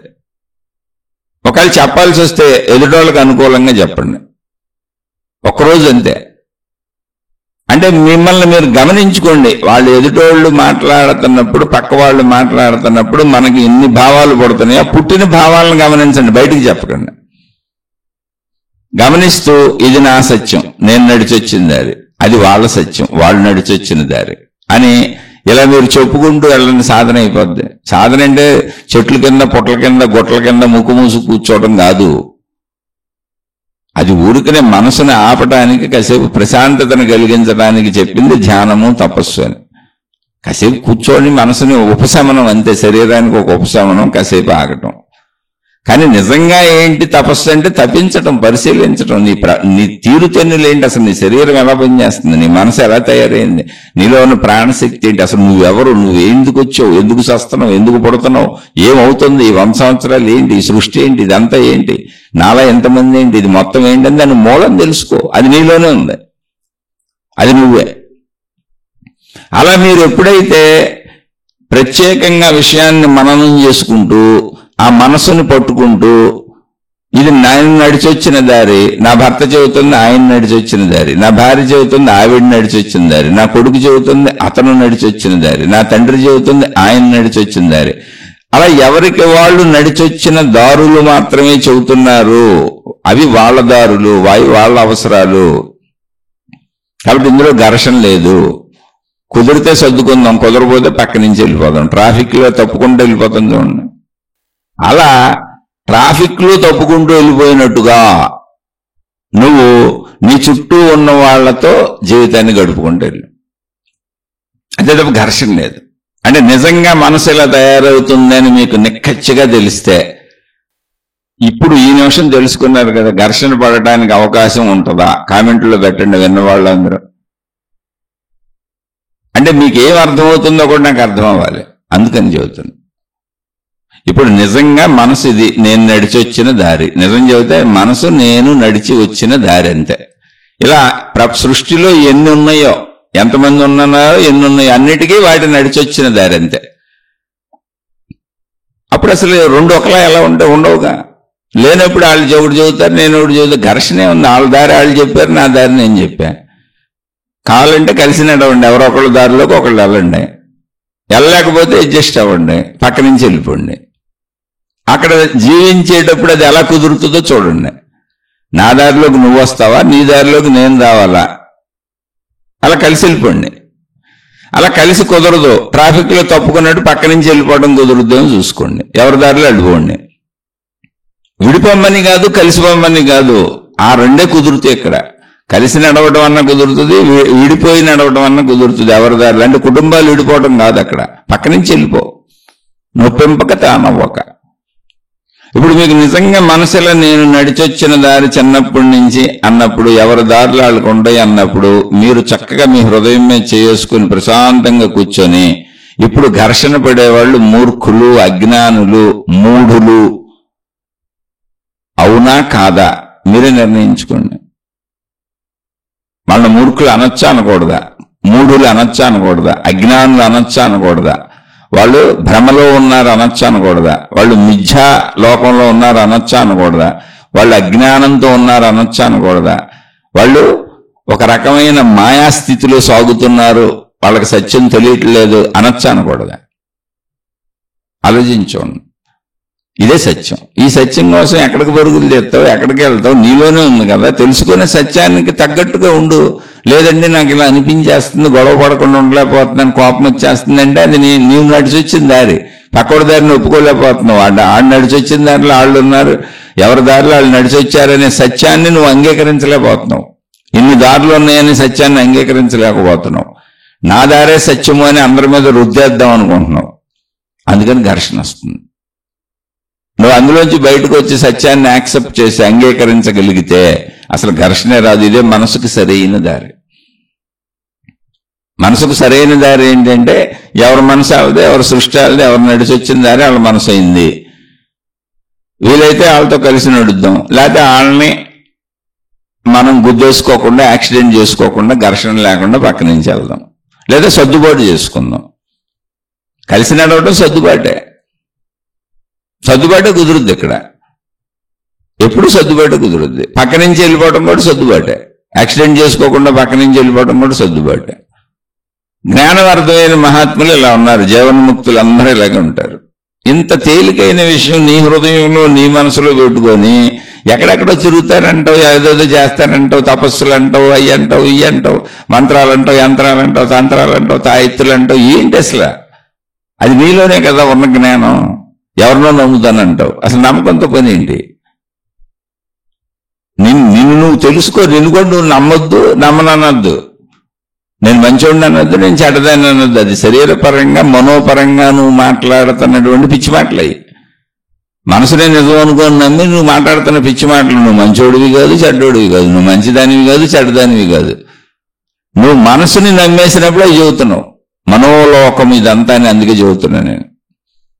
మీరు భౌతికంలో అయినా, ఆధ్యాత్మికంలో అయినా, దేవుడి పరంగా అయినా మీరు ఒక పరిమితిలోపు చేసే ప్రతి పని ఇదే నిజం అనేటువంటి వాదన చేసే ప్రతి పని మనోలోకమే. మహిమలు, మాయలు, అద్భుతాలు, ప్రచారాలు, నా దేవుడే గొప్పలో, నా విధానమే గొప్పలో, నన్ను నేను ప్రచారం చేసుకోవటాలు, నా దేవుణ్ణి నేను ప్రచారం చేసుకోవటాలు, సమూహాలు, ఇదంతా ఈ గుంపు అంతా భౌతికమైన, ఆధ్యాత్మికమైన. అది మనోలోకం. అంటే నా మనసు సత్యమని నువ్వు నమ్ముతున్నావు. మనోలోకం అంటే ఏంటి? నా మనసు నేను నడిచి వచ్చిన దారి, నాకు తయారైన మనసు ఏదుందో అదే సత్యము అని నేను నమ్ముతున్నాను. అంటే మొత్తంగా సత్యాన్ని తీసుకెళ్లి నీ మనసులో ఇరిగించేసావు. నీ మనసు ఎంత? ఇంత విశ్వంలో చిన్న ధూళికణం. ఒక ధూళికణాన్ని అనంత విశ్వ సత్యమని చెబుతున్నావా? అది నీ ఆధ్యాత్మికమైన అంతే, నీ మతమైన అంతే, నీ దేవుడైన అంతే, నువ్వు ఆ ప్రచారమైన అంతే. ఒక ధూళి కణం నువ్వు. నీ మనసులో ఉన్న ఒక చిన్న దేవుడు, నీ మనసులో ఉన్న ఒక చిన్న మతం, నీ మనసులో ఉన్న ఒక చిన్న సాధన, నీ మనసులో ఉన్న ఒక చిన్న భావన, దీన్ని ప్రపంచం అంతా పాకించేస్తావా సత్యమని? ఇదే సత్యమని మొత్తం సత్యానికే చెప్తావు వెళ్ళి. ఇది సత్యమని సత్యానికి చెబుతావు వెళ్ళి. ఆలోచించండి ఎంత అజ్ఞాన ప్రక్రియలో ఉన్నాం మనం. సత్యంలో కలిసిపో, కరిగిపో. నువ్వు చెప్పడానికి ఏం లేదు అక్కడ. నిన్ను నువ్వు తెలుసుకోవటం ఉందంతే. నీటి బొట్టు సముద్రంలో కలిసిపోయినట్టు కలిసిపో. ఇక్కడే మనసుని సరైన దారిలో పెట్టడానికి మూలం ఏంటి అన్నప్పుడు మనసు యొక్క తత్వం మొత్తం చెప్పాను మీకు. మనసుని నమ్మొద్దు, నమ్మకుండా ఉండొద్దు. మనసు అనేది కేవలం అవసరం, మనసు అనేది లేదు. మనసు అనేది ప్రాపంచిక విషయాలు, ప్రాణశక్తి యొక్క సంయోగం చేత, కలయిక చేత ఏర్పడినటువంటి ఒక స్థితి. దేంట్లోంచి దేన్ని విడదీసేసినా మనసు ఉండదు. అది మనసు అనేది ఎలాంటిది అంటే భ్రమ లాంటిది, మిథ్య లాంటిది, మాయ లాంటిది, అజ్ఞానము. ఎందుకని? అది రెండింటి కలయిక చేత ఉంది. ఆ రెండిట్లో ఏది విడిపోయినా అది ఉండదు. దానికి నిద్రాస్థితే తార్కాణము, నిదర్శనము. మనసు అనేది ఎండమావులు లాంటిది. అందులో నీళ్లు తాకటం కుదరదు. అందుకే కుదరదు కనుక నీకు ఘర్షణ వస్తుంది, బాధ వస్తుంది, దుఃఖం వస్తుంది, సుఖం వస్తుంది. సుఖ దుఃఖాలకు లోను ఎందుకు అవుతున్నావు అంటే అది కుదరదు కనుక. నువ్వు అనుకున్నవన్నీ జరగవు కనుక, కుదరదు కనుక. అసంభవాన్ని సంభవంగా చేయాలని నువ్వు అనుకుంటున్నావు. ఎండమావుల్లో నీళ్లు తాగాలనుకుంటున్నావు. మనసుని సత్యం అనుకుంటున్నావు. మనసుని సత్యంగా చేసేద్దాం అనుకుంటున్నావు. మనసు అనే సత్యంతో నడుద్దాం అనుకుంటున్నావు. అసలు అది సత్యమే కాదు, అది ఎండమావేది. సత్యంలా కనపడుతున్న ఎండమావేది, కానీ సత్యం కాదు. మనసు ద్వారా సత్యాన్ని తెలుసుకో. మనసు ద్వారా సత్యాన్ని తెలుసుకుంటే ఏమవుతుందంటే ప్రాపంచిక విషయాలు మనసులోంచి తీసేస్తే అప్పుడు మిగిలిన మనసు ఏంటి? మళ్ళీ మనసు ఎలా ఏర్పడింది అనుకున్నాం? మళ్ళీ ఇంకోసారి చెప్పుకుందాం. ప్రాపంచిక విషయాలు ఈ శరీరంతో అనుభవించాం. శరీరంలో ఏముంది? ప్రాణశక్తి ఉంది, శరీరం ఉంది. ప్రాణశక్తిలో ప్రాపంచిక విషయాల సంయోగం జరిగినప్పుడు మనసు అయింది. మనసు అంటే ఏం లేదు, గుర్తుండటమే, మనసు అయిందంటే. ఇప్పుడు ప్రాపంచిక విషయాలు తీసేసాం, ఏముంది అక్కడ? ప్రాణశక్తి ఉంది. ఆ ప్రాణశక్తినే మోక్షము అంటారు. ఇంకా ప్రాణశక్తి ఏం లేదు, అదే మోక్షము. అంతే, ఒట్టు ప్రాణశక్తి అది. ఇప్పుడు ఆ ప్రాణశక్తిలోకి వెళ్ళి కూర్చున్నాం, ఏమైంది? అక్కడ ఏమి లేదు. నిద్రపోయినప్పుడు అదే అక్కడే కూర్చున్నావు నువ్వు. దాని మెలకులో కూర్చోగలిగితే కూర్చో, లేదా కనీసం అర్థం చేసుకుని నిద్ర స్థితిని, ఘర్షణ ఉండదు, వివేకంతో జీవిస్తావు. అది అర్థం చేసుకుంటే చాలు, ఆటోమేటిక్గా దాన్ని పదే పదే అర్థం చేసుకుంటా ఉంటే అదే వచ్చేస్తుంది. దానికి నువ్వు సాధన కూడా చేయక్కర్లా, అర్థం చేసుకుని అన్నీ వచ్చేస్తాయిగా. ఓ సైకిల్ దొక్కడం కొద్దిగా 10 సార్లు పడ్డాం లేచాం, అయినా భయపడకుండా అట్టాగే ఎన్ని దెబ్బలు తగిలింది తొక్కాం, ఇప్పుడు తొక్కేస్తున్నాంగా. ఓ మోటార్ సైకిల్ అట్టాగే కొద్దిగా నేర్చుకొని ఇప్పుడు నడిపేస్తున్నాంగా. ఓ కారు అలాగే నడిపేస్తున్నాంగా. అలాగే జీవితాన్ని అలా నడిపేసుకుంటున్నాంగా. ఎన్నో అలా నేర్చేసుకున్నాంగా, అన్ని ఎన్నో వచ్చేసినాయిగా. అలాగే ఇది కూడా అర్థం చేసుకొని వింటూ ఉంటే అదే వచ్చేస్తుంది. దానికోసం నువ్వేం పడిగాపులు పడిపోయి అరణ్యాలకు వెళ్ళిపోయి తపస్సులు చేయక్కర్లా. అర్థం చేసుకో, నీ తత్వాన్ని నువ్వు తెలుసుకో. మనసులోంచి ప్రాపంచిక విషయాలు తీసేస్తే మిగిలిన ప్రాణశక్తి ఉంది. ఆ ప్రాణశక్తిలోకి వెళ్తే అది ఆనంద ఆత్మశక్తి, అది నువ్వే, దానికి నశింపు లేదు. మళ్ళీ ప్రాపంచిక విషయాలు ఎప్పుడైతే మనసుతో కలుపుతాం, అంటే ప్రాణశక్తితో కలుపుతాం, అది మనసు అవుతుంది. అది శరీరం ఉన్నంత వరకు అవసరం. శరీరం నడవాలంటే అది ఉండాలి. కాబట్టి శరీరాన్ని దాంతో నడుపుకో. అది సత్యం అనుకో, అసత్యం అనుకో, ఎవరితో వాదులు ఆడకో, దీన్ని గుర్తుపెట్టుకో. ఇది మనసుని సరైన మార్గంలో నడపడానికి మూలం. రోజు దీన్ని గుర్తుపెట్టుకొని మనసు చేసే మాయలో పడకో. మనసు సత్యం అనుకోకు, మనసే మాయ చేయట్లే, నువ్వే అనుకుంటున్నావు. మాయ చేయటానికి మనసుకేం స్వతంత్ర ప్రతిపత్తి లేదు. దానికి ప్రాణశక్తి ప్రాపంచిక విషయాల కలయికది. నిన్నెలా మాయ చేస్తుంది? నువ్వు అది నిజమని నమ్ముతున్నావు. ప్రాణశక్తిని తెలుసుకోకుండా నువ్వు ప్రాపంచిక విషయాలతో కలిసిన సంయోగ అనుభూతుల్ని నువ్వు కావాలనుకొని నువ్వే దానికి గుర్తింపునిచ్చి నా మనసే సత్యమని నమ్మి అందరితో ఘర్షణ పడుతున్నావు. అంతే, అది తెలుసుకుంటే సరైన దారిలో వెళ్ళిపోయింది. అది ఆత్మదారి అయిపోద్ది, ఆత్మ జ్ఞానమే అయిపోద్ది. ఎందుకని? ప్రాపంచిక విషయాలు ఎప్పుడు మనసులో తప్పుకున్నాయో ఆటోమేటిక్గా అది మోక్షం, ప్రాణశక్తి ఉంది అక్కడ. అలాని ప్రాపంచిక విషయాలు అక్కర్లేదంటే ఉండాలి, శరీరం ఉన్నంత వరకు అది అవసరం. స్టీరింగ్ అది శరీరాన్ని నడుపుకోవటానికి. ఈ ఆత్మజ్ఞానం తెలుసుకోవడానికి కూడా ఆ ప్రాణశక్తే ఉండాలి, ఆ మనసే ఉండాలి. ఎందుకని ఇప్పుడు మాట్లాడి మనం వినేవి కూడా నేను నోటి ద్వారా చెబుతున్నాను. లోపల భావాలన్నీ భాషలోకి తెచ్చుకొని భాషలో, తెలుగు భాషలో నోటి ద్వారా శబ్దాలు చేస్తున్నా. తెలుగు వాళ్ళకి అర్థమవుతుంది, ఇంకోళ్ళకి అర్థమవుతుంది. ఇది అంటే ఈ తయారీ, మాట్లాడటం, ఈ భాష ఇవన్నీ మానసికమైనవి, మానసిక లోకం, మనోలోకం అది.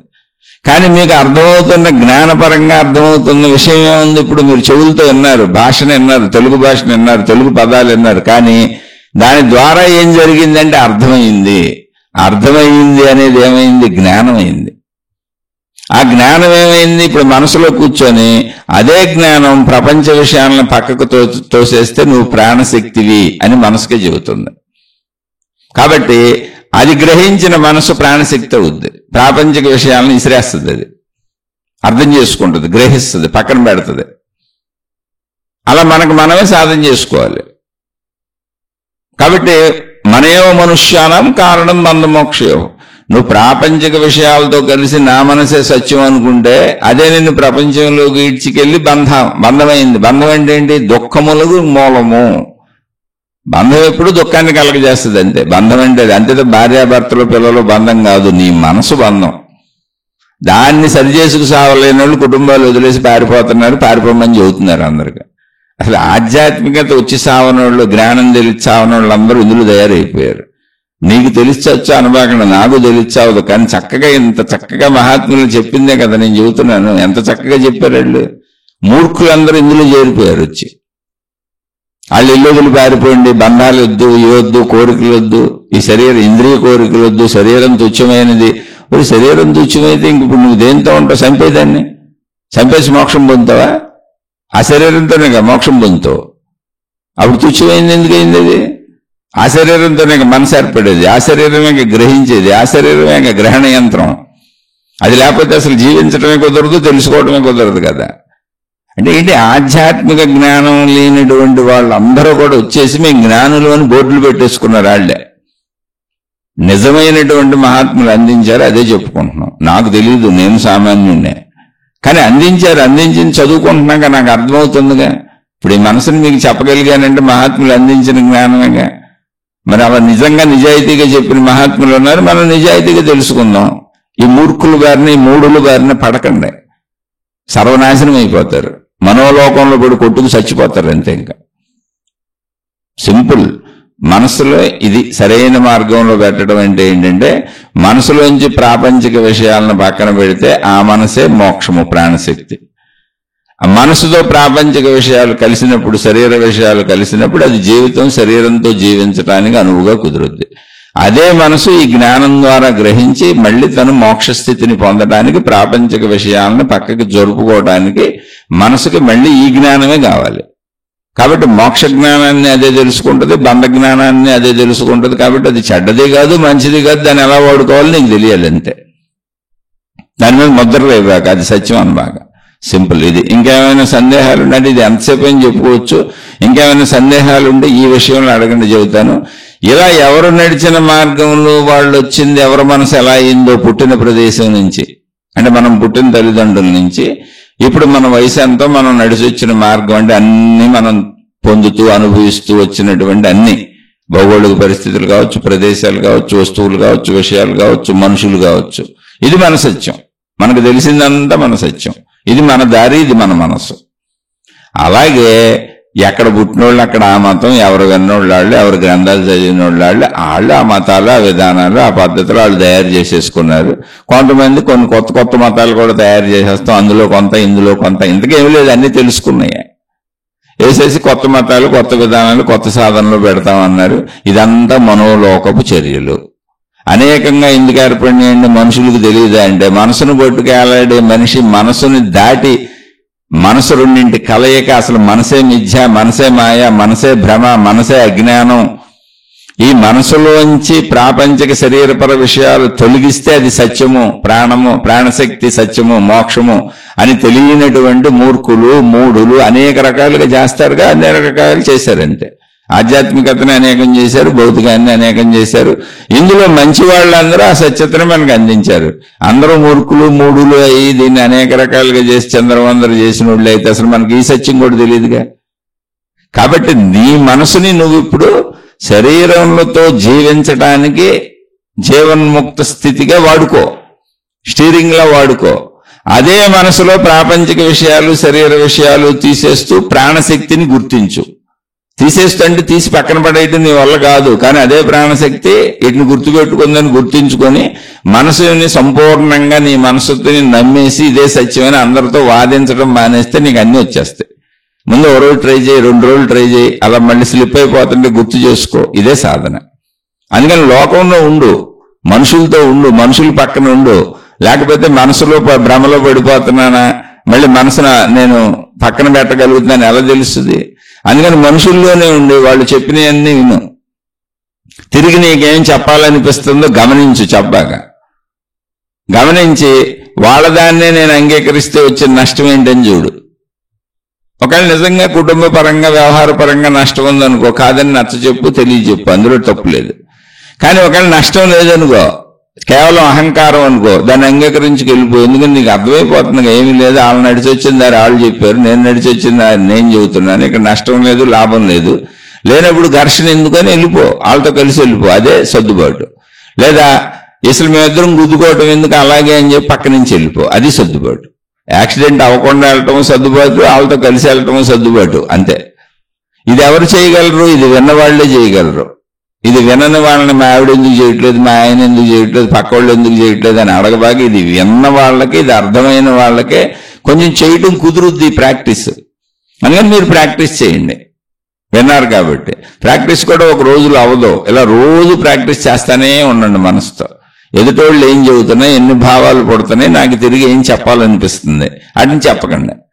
సర్దుకుంటూ వెళ్ళొచ్చా ట్రై చేయండి. అలా అని కుటుంబ జీవితంలో, వ్యావహారిక జీవితంలో, మామూలుగా భౌతికంగా మనం బతికే జీవితంలో ఈ సాధన వల్ల నష్టాలు తెచ్చుకోబాకండి. మీ కుటుంబ జీవితం దెబ్బ కొట్టుకోబాకండి, ఆర్థిక జీవితం దెబ్బ కొట్టుకోబాకండి. ఎందుకంటే ఎక్కడ దెబ్బ తగిలినా ఈ సాధన మీరు చేయలేరు. మీ డబ్బు జాగ్రత్త, మీ కుటుంబం జాగ్రత్త, మీ శరీరం జాగ్రత్త, మీ మనసు జాగ్రత్త, అన్నింటినీ జాగ్రత్తగా పెట్టుకొని మానసిక శాంతిగా జీవిస్తూ మనసు యొక్క స్వస్వరూపాన్ని మొత్తాన్ని తెలుసుకోండి.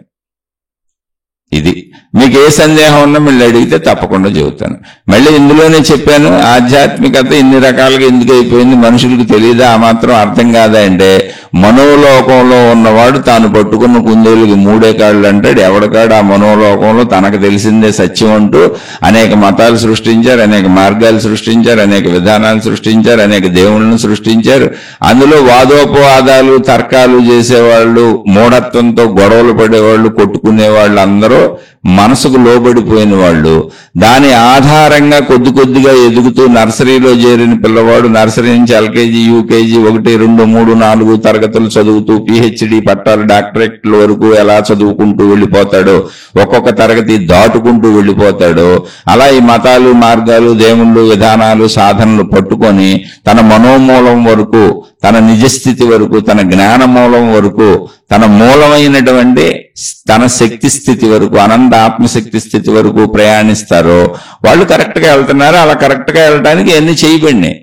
ఇందులో మిమ్మల్ని అలా వెళ్ళనివ్వకుండా తప్పుదోవలు పట్టించి మాయలని, మహిమలని, భ్రమలని ఆయన్ని కల్పించేటప్పుడు మీరు ఎటు వెళ్తున్నారో మీరే తెలుసుకోండి. మీకే అర్థమవుద్ది. ఇందులో ఎవరిని నిందించాల్సిన అవసరం లేదు. కానీ తప్పుదోవలు తెలుసుకొని తప్పుదోవలు వెళ్ళకూడదుగా, అది మీరే అర్థం చేసుకోండి. అలా ఇన్ని రకాలు ఏర్పడినాయి. ఇన్ని రకాలు ఎందుకు ఏర్పడినాయి? ఆ మాత్రం మనుషులకి నమ్మకం లేదా? ఒకే దేవుడు ఉండాలి కదా సృష్టికంతా, బుర్ర ఉపయోగించలేదా అంటే, ఎవరికాళ్ళు మా దేవుడే ఒకే దేవుడు అనుకుంటున్నారు. మనోలోకం అలాగే ఉంటుంది. ఎందుకంటే నా మనసుని నేను నమ్ముతున్నాను కదా ముందు. అసలు నీ మనసుని నువ్వు నమ్మకో, నీ మనసుని నువ్వు నమ్మకుండా ఉండకో. అది అవసరానికి ఉపయోగించుకునే వస్తువు అని తెలుసుకుంది. అది నువ్వు శరీరం ఉన్నంతకాలం వాడుకోవటానికి అవసరం. అది స్టీరింగ్ అంతే. ఇక దాని ప్రకారం ఇప్పుడు ఆ మనసులో జ్ఞానాన్ని పోస్తావో, అజ్ఞానాన్ని పోస్తావో, ప్రపంచాన్ని పోస్తావో, నీ ప్రాణశక్తికి సంబంధించిన మోక్షాన్ని పోసుకుంటావో నీ ఇష్టం. ఏదైనా పోయొచ్చు, ఎందుకంటే అది అసలు అక్కడ లేదు. రెండింటి కలయిక వల్ల ఉన్నది అని అనిపిస్తున్న భ్రమ మనస్సు. భ్రమను పోగొట్టుకునే పోసుకుంటే మనసే పోద్ది, ప్రాణశక్తి మిగిలిపోద్ది, నేను అనంత ఆత్మశక్తి నన్ను ఎదుర్కొంటది. కాదు ప్రాపంచిక విషయాలే పోసుకుంటే మొత్తం భ్రమలో జీవించి అందరితో గొడవలు పడతా ఉంటావు. కాదు ఈ రెండు నాకు అర్థమైంది, నేను ఇటు సమన్వయంతో నడుపుకుంటాను అన్నప్పుడు నువ్వు జీవన్ముక్తుడు అవుతావు. ఇప్పుడే జీవన్ముక్తుడివి నువ్వు. ఇది అర్థమైతే ఈ నిమిషం నుంచే నువ్వు ఎవరితో ఘర్షణ పడకుండా జీవన్ముక్తుడిలో జీవించేయచ్చు. ఎందుకని అర్థం అవటమే జ్ఞానం, అర్థం అవటమే మోక్షం, అర్థం అవటమే సర్వస్వం. అర్థమైనట్టు ఉండగలిగితే జీవన్ముక్త స్థితి. అర్థమైనట్టు ఉండలేకపోతే మళ్ళీ నువ్వు ఎన్ని తెలిసినా జ్ఞానంలోనే ఉన్నావు కాబట్టి, అర్థమైనట్టు ఉండలేకపోయావు కాబట్టి నువ్వు జీవన్ముక్తుడు కాదు, నువ్వు రాక్షసుడివి. రావణాసురుడికి జ్ఞానం తెలుసు, నరకాసురుడికి జ్ఞానం తెలుసు, రాక్షసులందరికీ జ్ఞానం తెలుసు. వాళ్ళందరూ హిరణ్యకశిపుడు వీళ్ళందరూ కూడా తపస్సులు చేసి దేవుణ్ణి ప్రత్యక్షం చేసుకుని వరాలు పొందిన వాళ్ళ జ్ఞానం అందరికీ తెలుసు. కానీ ఆచరించలేదు వాళ్ళు.